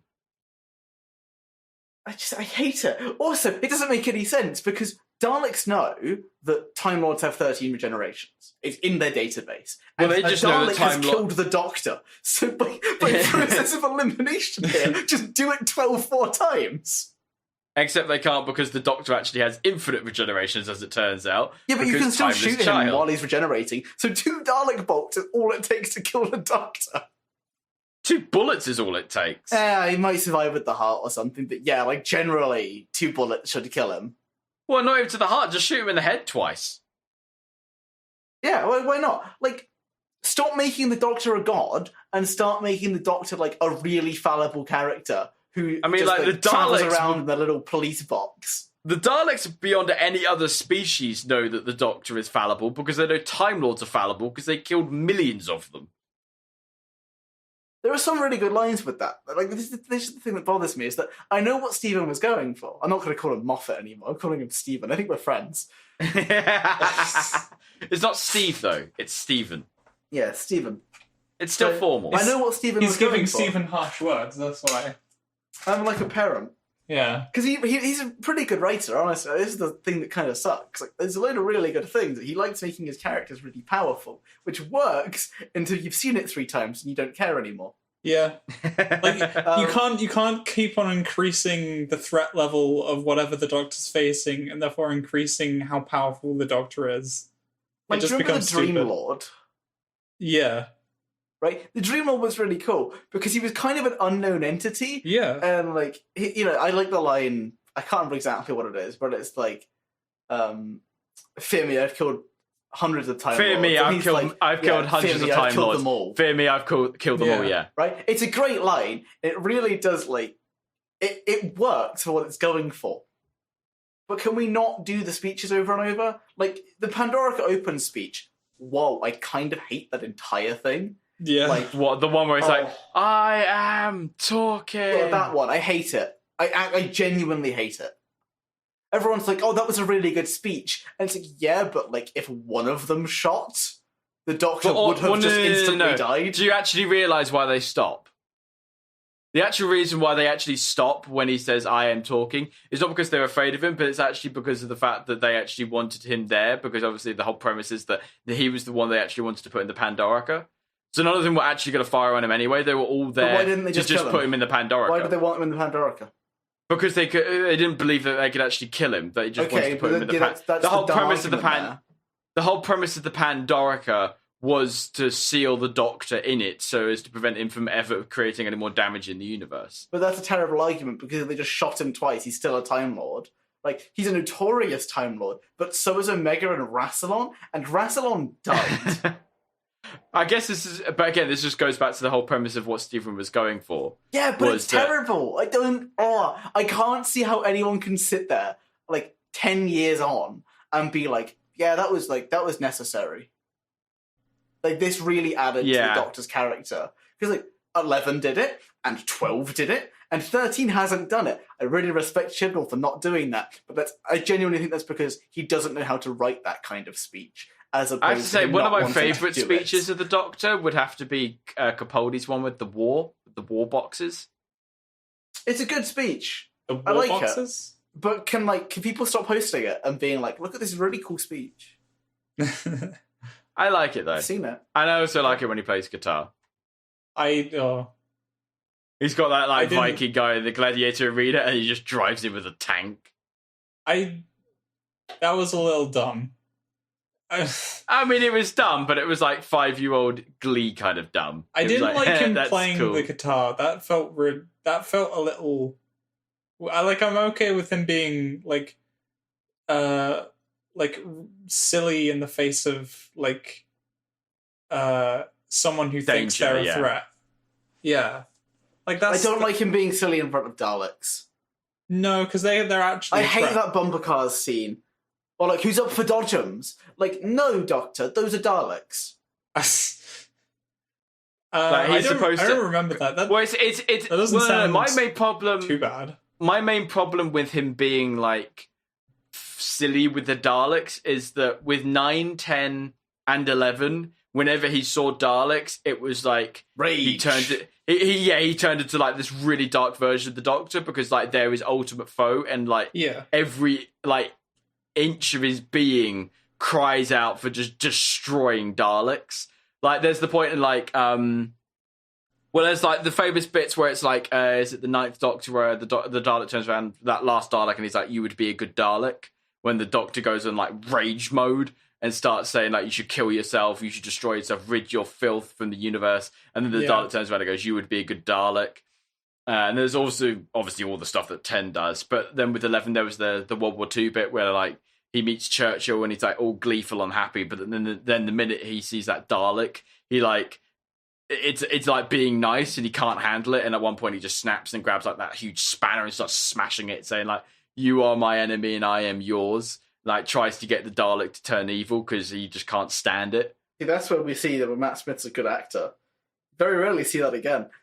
Because like that's what the Doctor's supposed to be like with the Daleks. He's supposed to like just have this unending hatred for them that just drives him to just utter rage. Not hating them. I hate that he doesn't consider them a threat. Like, yeah, you would have at least expected him to be serious. Yeah, it's been hundreds of years for the Doctor since then, right? So like, fine, we can accept that he's not angry against them because like after a while, seeing like 9, 10, 11, 12, 13, 14, 15 getting angry at Daleks, it gets a bit samey because it just always boils down to the same, you would make a good Dalek. And he goes, no. Or if you're in 9's case, and it's the one thing that bothers me about that scene, is that the transition from like anger to sort of I'm not going to say, I don't know how to describe the emotion that it was portraying, but it was like, we are the same. And he's like, no, we are not the same. He immediately switches and goes, no, maybe we are the same, and goes and tortures it, right? Like, that there's a little bit in there that's like, that didn't come off quite right, Chris. Can we get another take? Like, can you just do that one again? It was such a sort of harsh kind of transition. Like there was no flow to it. Yeah, like I'm fine with it being quick, but it just there wasn't a pause, and there needed to be a pause. Yeah, like half a second. It was all it needed. To be fair though, the whole idea of Doctor Who does start to become stale to a certain degree because it's, you know, I am Doctor, I am silly, gleeful, and childish, but also really serious and dark, and also murdered lots of people. That's the mistake you're making, Matt. You keep seeing the Doctor as how Moffat wrote the Doctor, but the Doctor can be this angry, vindictive character that's sometimes happy, not some happy character that's sometimes vindictive. Yeah, Right? but also you can it's like, twist The Doctor their could- emotions. They're But not it's the also- same. but it's The also Doctor stuff could like be I see really Dalek, anything. I am angry. I have companion, I am happy. I lose companion, I am sad. I'd I then love to see gain the another Doctor kill companion. someone on screen. Like, I don't actually think we Yeah. should do it because it would probably like nuke some stuff. It also like- well, it'd be like seeing Batman kill someone on screen. Yeah, but that kind of works in some ways. Like, not all of them, but some of them. But like, in the Doctor's daughter, like, it was a kind of rough episode, and like, I enjoyed it because it gave some insight into the Doctor's Sorry, which past. one? Doctor's daughter, where Jenny like pops up. Oh I really yeah, like Jenny as a character. Everyone which also hates in her. in a very convoluted sense, it's also weird because that's also David Tennant's wife, who's also the daughter of a previous Doctor, who he actually Granddaughter. starred in a no, daughter. Is it daughter? No, it's daughter. And he was also the same He was also Is the it- same wait. Doctor that David Tennant did the famous Children in Need episode with, where Yeah, he said, "You're I know, my it's favorite Colin Doctor." It's Wait, is this the clone Yeah. one? No. No. No, but it's the so clone one. It's the clone one. yeah. Okay. So the one where the daughter is cloned from his own blood, that Yeah. actress is actually David Tennant's wife, Yeah. and that actress is also the daughter of another Doctor Who actor That is weird. who played the weirdly Doctor. He was like the 6th Doctor, Fifth. 5th, Yeah. 5th. I think. No, six. The one, No, it's six. No, It's six. it was 6th. Yeah, the one with It was the five. sort of the cricket club outfit and like the sticker Yeah, decorative vegetable. Yeah, Decorative yeah, vegetable. yeah. Interesting choice. Not everyone can carry a decorative vegetable.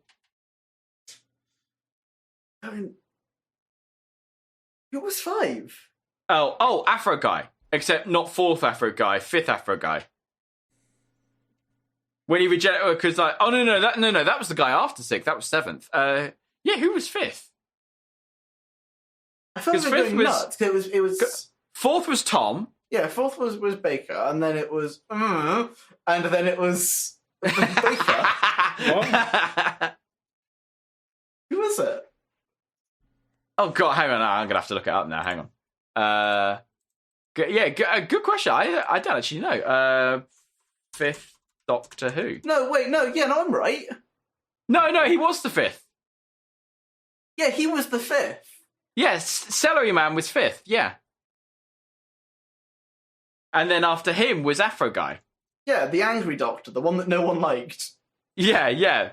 I haven't Even his, seen enough classic. even his introduction was weird. Like when he regenerated, she was like, "Oh, you're back," and he was like, "Yes, my dear, and not a moment too soon." But like even the way he said it was like really like snarky and like mean. I only did it for 3 seasons. Yeah, I don't like the 6th. 6th is weird. I just haven't seen classic because it looks ugly. I've seen a little bit, It looks really ugly. I feel like I can't. and then it was 7th. 7. Oh, 7th. Sebastian McCoy. Sebastian McCoy. And And Paul then McGann. 8th was Paul McGann, and then obviously 9th was Eccleston. Yeah. Imagine only doing 1 season.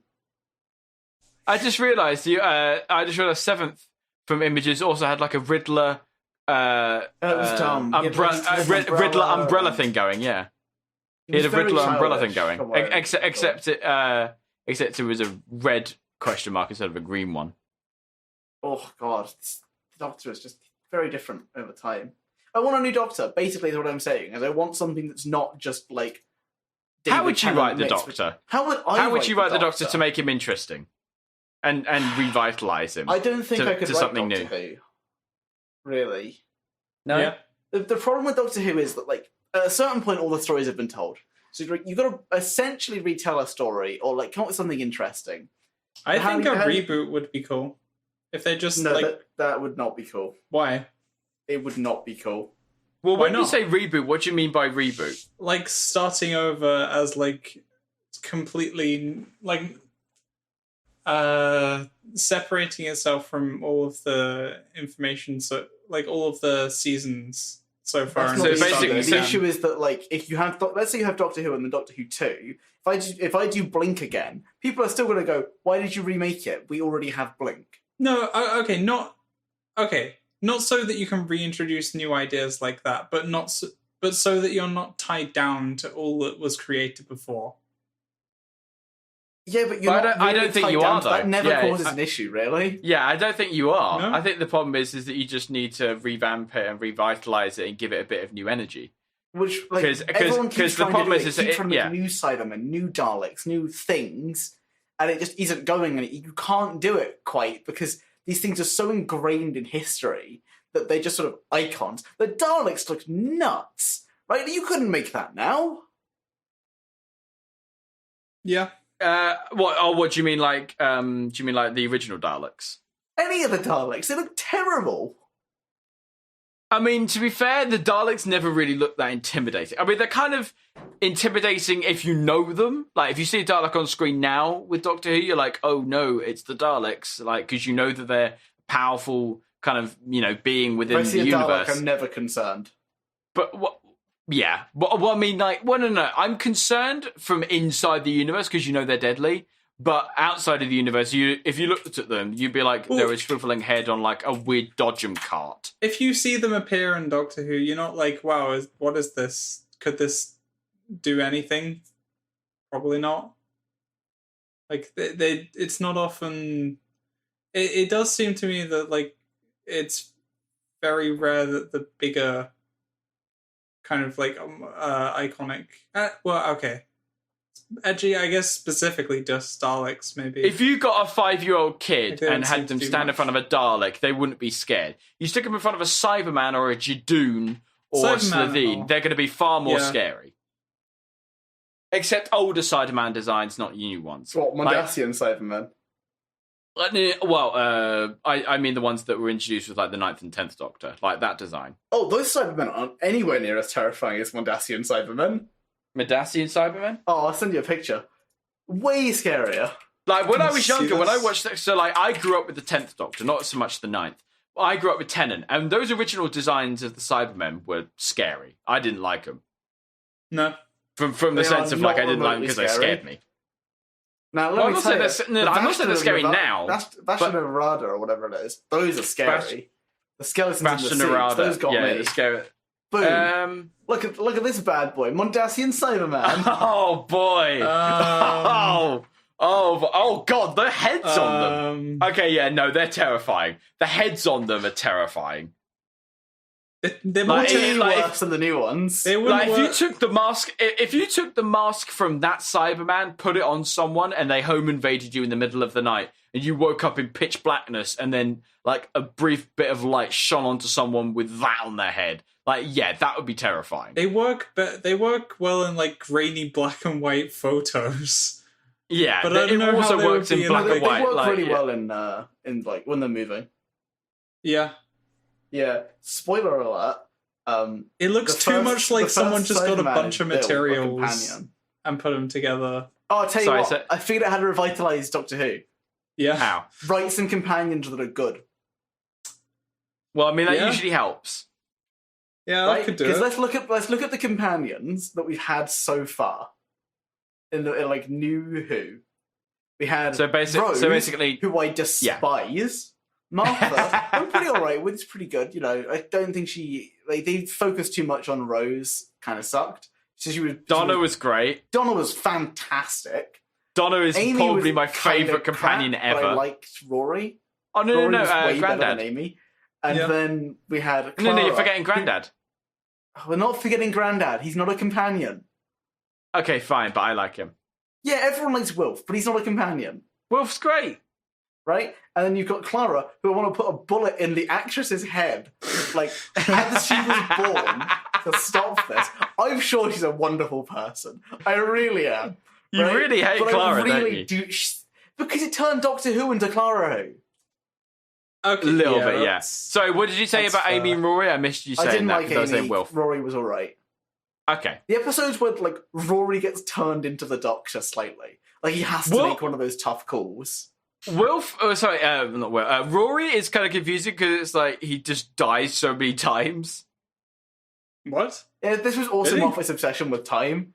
Like we had Rory. Well, don't you wait, don't you remember, 2000 Josh? years. Rory dies like multiple times. Oh, Just yeah. once. No, I thought. Hang on, no. I thought he died at least twice. He died to the crack in time, And then he died when he was taken by the Weeping Angels. But that took 80 years, and I'm not counting as a death. Okay, well, no, he didn't actually die more than that, but there were in the dreaming episodes, the Dream Lord, he died in the dream. That doesn't count. No, it's okay. Yeah, I know. But it's like another time where I you just think love the bit. like something. I just love the happened. bit where like him as a Roman, he like meets the Doctor, and like the Doctor's talking to him for ages and doesn't realize it. And then he comes back and he's like, "Rory." He's like, "Yeah," and he's like, "You're alive." And and then like he's taking a minute, and then eventually just goes, "Rory, yeah, no offense, but you died." Yeah. Rory was just a way better companion yeah. than Amy. And I hate to be like that, but like... Amy was I probably really agree with boring. that. I'd probably agree with that. But Bill's really good. I think if Bill had like an extra season, like as a companion, she would have been one of the best. Yeah. Okay, so hang on. So we're going through them again. So I've gone too through all bad. of them, Matt. I just think you're not keeping up. what? Well, I thought you finished on Clara. Well, it's Clara and then Bill. Is that it? Yeah. Even the current ones. Apart from the new ones. Yeah, no, well, we're not doing them because they're not done yet. Okay. They're probably going to be done in like 6 months 9 months once the Christmas special comes out. Ryan and Graham are leaving. Yeah. But other than that. Yeah, Donna has to be my favourite though. She was just fantastic. Also only there for a season. Sorry? Also only there for a season. Donna was only the companion for a single season. Yup. Really? Yup. So was Martha. Oh my god. Rose was a companion for 2. And Clara Bill. was River? a companion for 3. Would you count River as a companion? No, River sucks, mate. I hate her. Oh, I hate River. All of Moffat's convoluted bullshit. Yeah. Like, I really You're like welcome, Silence Josh. in the Library and Forest of the Dead. I really like them. And I hate River. I love her in those episodes, but I hate her overall. Why? Because she's just like the Doctor, but better. Look at how clever this woman is. She's so much better than the Doctor at everything he does, and it's like, why? Which River's not even like a complex character.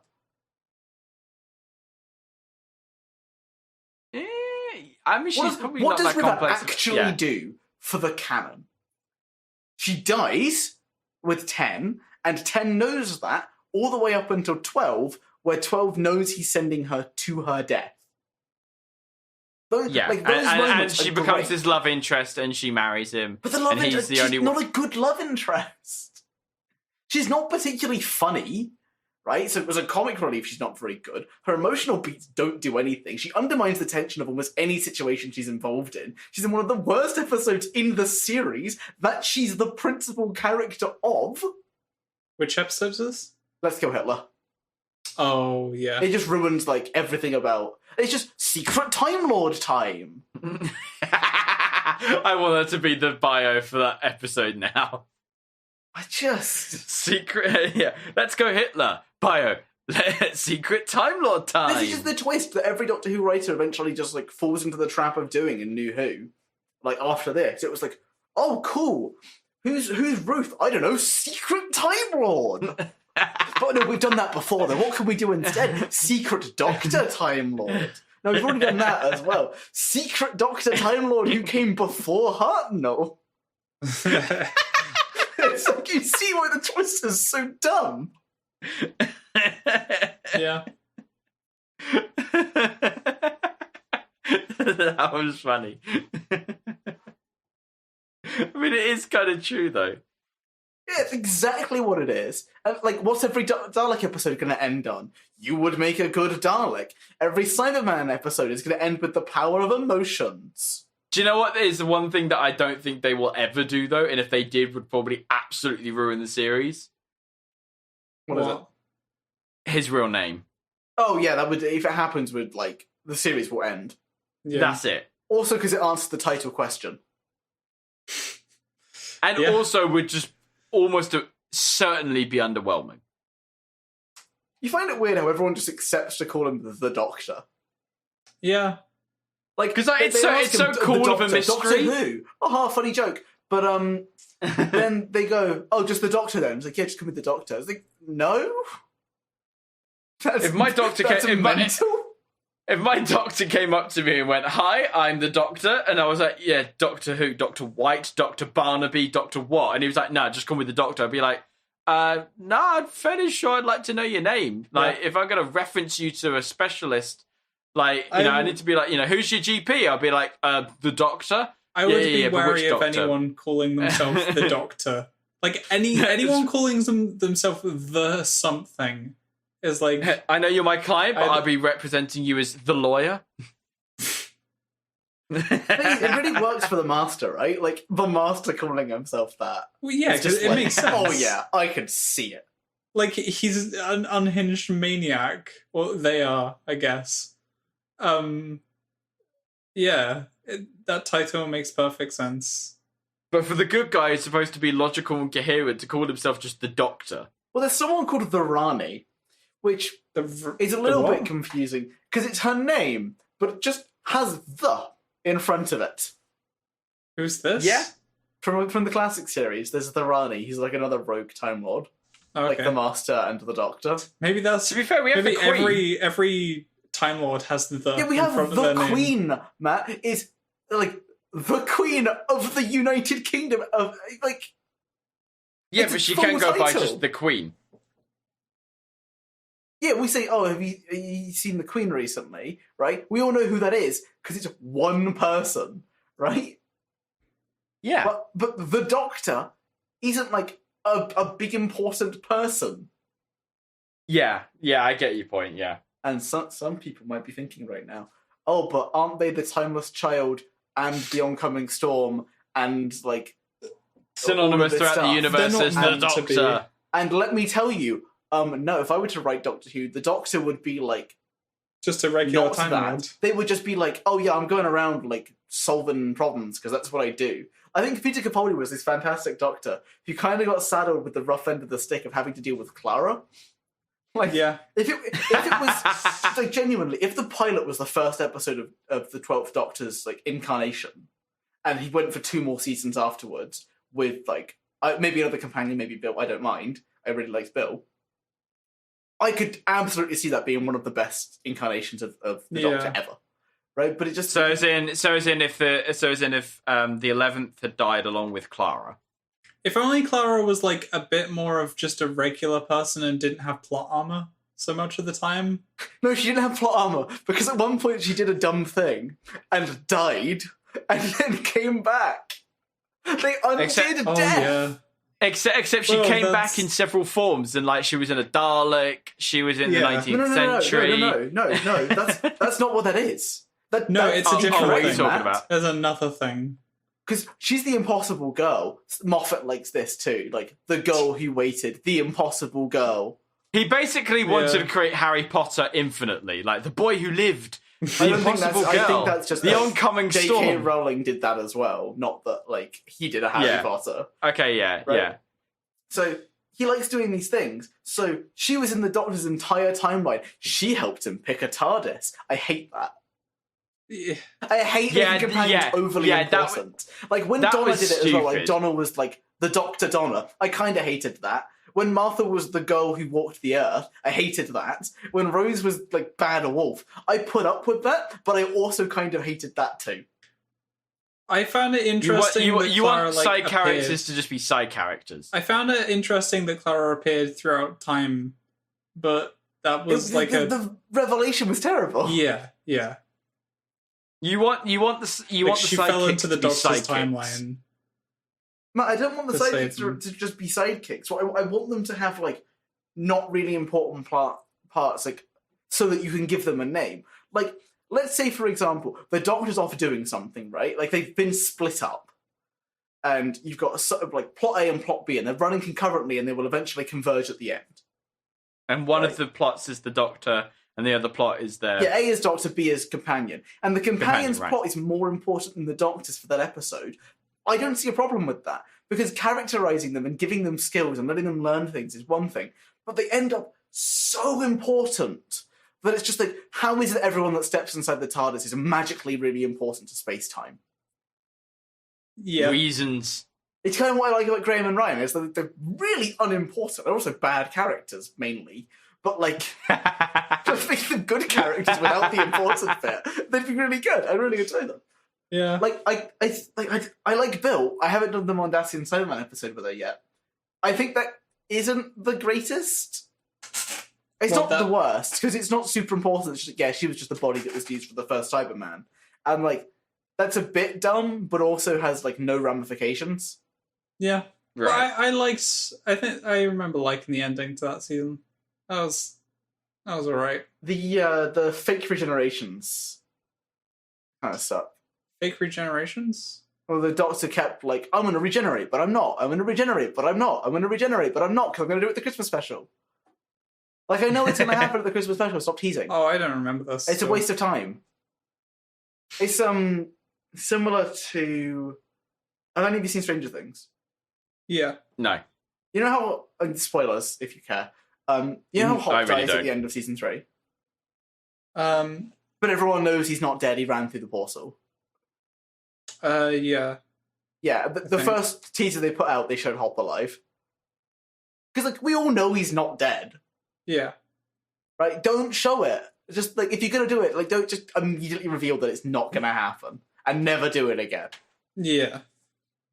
I understand rule of 3, do that. but regenerations aren't a rule of 3 thing you need to do. Like, we know when one dies, they will regenerate. It's common knowledge. Yeah. Is it a bit like after Infinity War, we all knew that the people that had died weren't actually dead? Kind of.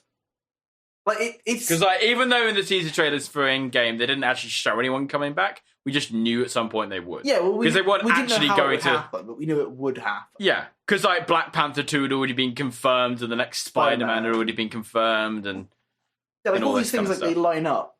Like we know Peter Capaldi's going, and we know it's going to happen at the end of the season because you haven't revealed the new Doctor yet, and you really like this PR stunt thing where you get the new Doctor to show up at an important point, and you do all this stuff.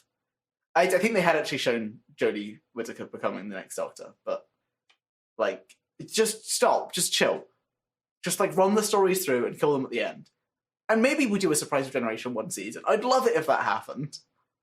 What is in the regeneration comes out of nowhere? Yeah, I'd love it if next season, like, because next season I imagine is Jodie's last. Because she said she was going to do 3. Everyone has done 3 seasons except Eccleston, right? And it's just like a thing now. They all do 3. So How many did Eccleston do? 1 because he quit. Oh yeah.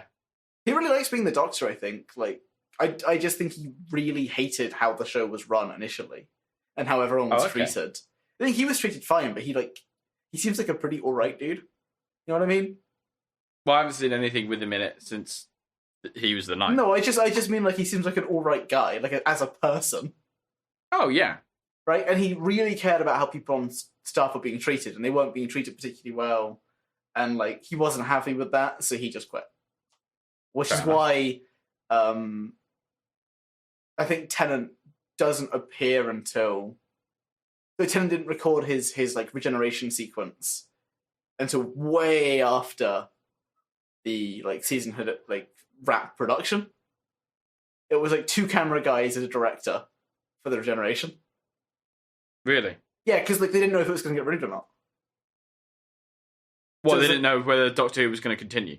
Yeah, so they didn't show like there were like 2 endings, I think. So they There's didn't one where actually Chris know after regenerated into Eccleston Tennant, whether. So basically, one after where they Eccleston quit, they didn't actually know whether Doctor Who was going to continue. Yeah, they had like 2 endings. Wow, I didn't know that. Kind of makes sense. They wasn't as big as it was now. Yeah. Like nowadays, they couldn't cancel the show. Right.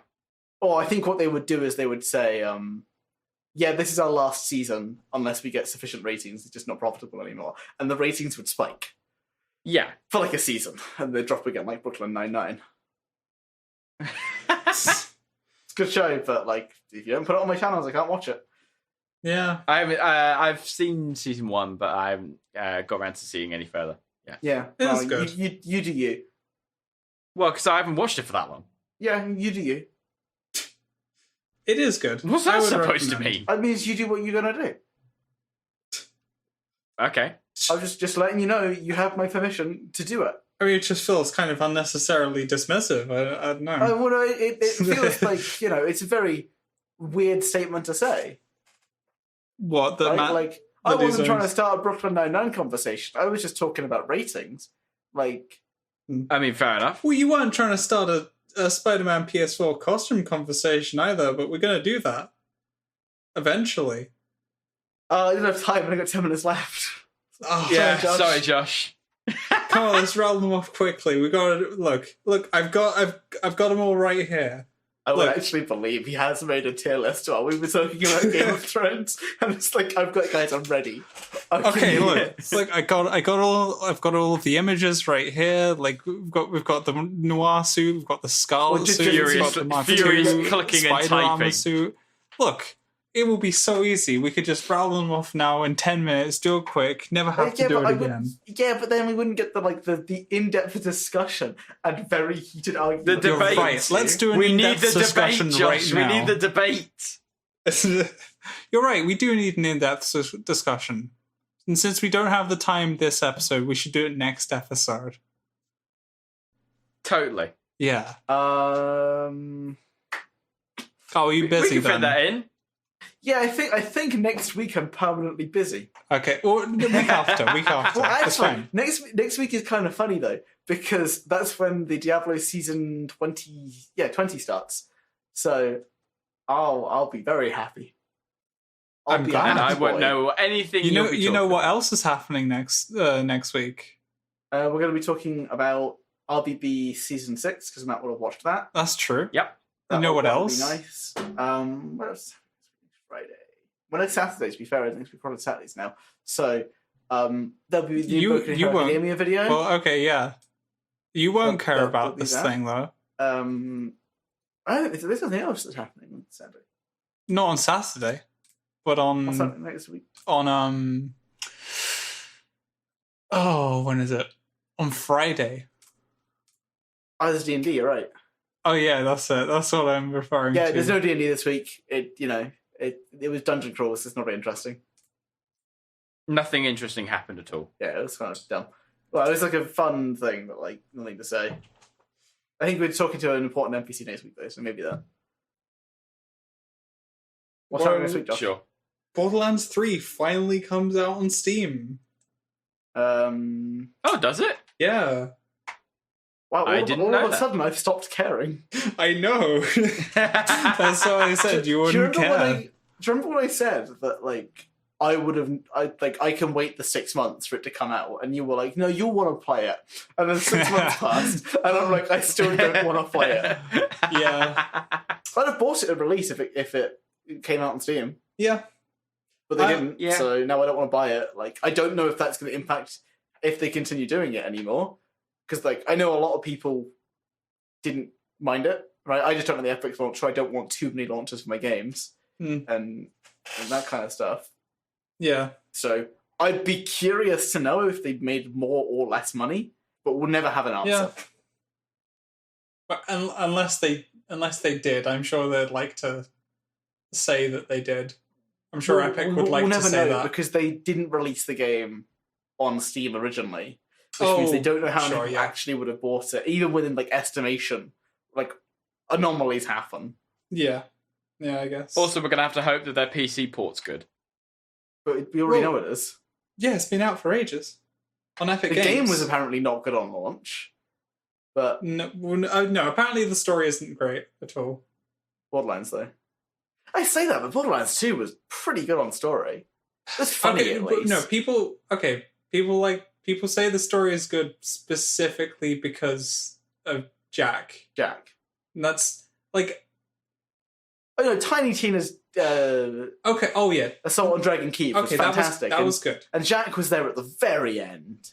I mean, well, he I know, actually, he was the antagonist. What are we talking about? it was pretty He much was the same handsome as sorcerer. He was like it was- very vital. it was the same as Borderlands 2. Like he talks occasionally while you're going Maybe I through like the Tiny missions. Tina so much because it's like all D&D.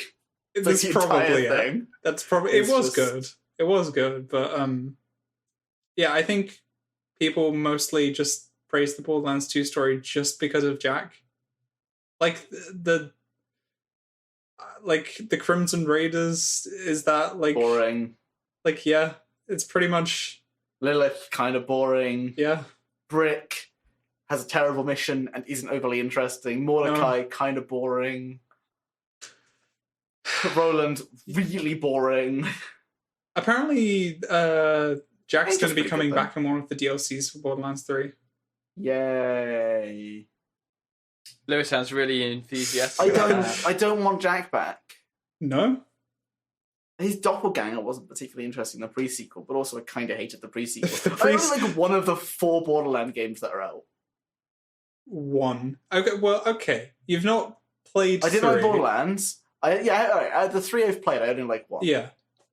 Borderlands... How many of the Just Causes do you like? Out of the 3 that I've played... Sorry, 2 that I've played? 2. Out of the 4 that exist, 3... and out of the 2 that I've played, 2 was better than 3. Yeah. Okay. It's a shame. It's a shame, but like it just got too silly. Like I always tell Josh this will happen when Josh is the kind of person who really likes silly things. I do like silly things. I always tell him, yeah, but it gets boring, and he goes, yeah, but it's fun for when it's there. And like I want more value from my games than just like I enjoyed it for 5 hours. Yeah, which is why you'll notice if you look fair... at Josh's like most played games, it's not the silly ones he plays. It's always like War Thunder. Oh, Sekiro. War Thunder! I don't know why I spent so much time on War Thunder. These are not silly games, and he plays them a lot. And the reason for I this don't is play them a because lot. They have more longevity. The which is why I like Halo I've so played much. the most. A lot of longevity in Halo. Yeah. A campaign specifically, with achievements and difficulty. Yeah. Well, that is what also you has a like. lot of longevity to it. This podcast, it'll be going for years, decades. You know what doesn't have a NGO lot of... Idol. Oh, I thought you'd give it up playing. You didn't mention it last week. Oh no, I'm still going. Should we do our like monthly? I lessened up. stats? I lessened up on it a little bit recently, but I'm still going. I haven't got monthly comparison of stats. Anyone? I want to brag. Someone. I think you're a little bit on your own on that one, Lewis. Given your longevity with the game comparatively, I don't know. I've almost got the basic modifiers down to 0 on the first one at least. 1, but yeah. I'm almost. 1 even. I haven't done it fully, but I'm getting there with the basic multipliers. That's good. It's a nice thing. That's my level basically. That's my level I'm at basically. Josh, would you like to compare adventure stats? Okay, fine. I want to know where you are. That sigh, 15.9 million I think is power, pretty indicative. 11 million toughness. That's where I'm at. Hold on.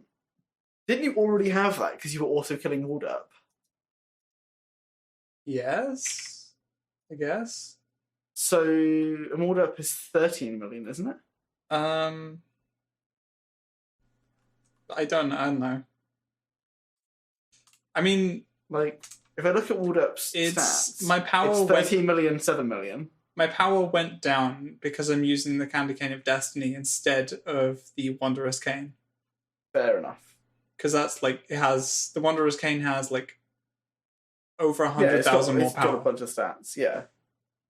But the Candy Cane of them. Destiny has like a 1,000% power and bars boost, energy and magic. So I'm pretty okay with that trade-off. See, I have obviously good stats. Well, yeah, it's because you've played it longer. Yeah, I've played 470 and you play it more days. optimally. Yeah, so I've got 7.379 septillion power and 4 septillion flat toughness. Yeah. Yeah. I'm so close to being done with evil mode. So close to being done with the game. I didn't think it would be such an addictive game, but once you get started on it, it's something about the numbers. Numbers going up. Numbers going up. It's something about the goddamn numbers. Yeah. The numbers. It's like I'm turning into Mason from Black Ops. The numbers, Mason. Yeah, because I finally got up to this is what 2 billion like resource 3. So I'm making real good progress there. Yeah. As Josh knows, resource 3 is really hard to get. I haven't got it. Yeah, I'm at 2.3 billion resource 3. When do you actually get resource 3? First Titan Evil. Oh, okay. So very far from where I am. You're only you're 2 Titans away. Yeah. Okay, but each Titan like takes quite a while. Once you get through Barely Drawn World, I think it speeds up quite a lot. Yeah, I'm definitely not at Belly Drawn World yet. You need. I don't even know what you're talking 45 about. mil, 37 mil. Because after that, you That's should a be while able to away. should be able to push into Boring Ass Earth, and then the Beast. And once you've got the Beast, you've got questing. And oh boy, do I hate questing! I really hate it a lot. Yeah. I don't manually do it because even though it's twice as optimal, no, can't. Yeah. You're getting there, you know. Maybe one day. And I've got my Blue Eyes Ultimate Chestplate. It looks really cool. Does it? It's honestly like one of the most epic things I've seen, probably Ever? ever. We're all very proud of you, Lewis.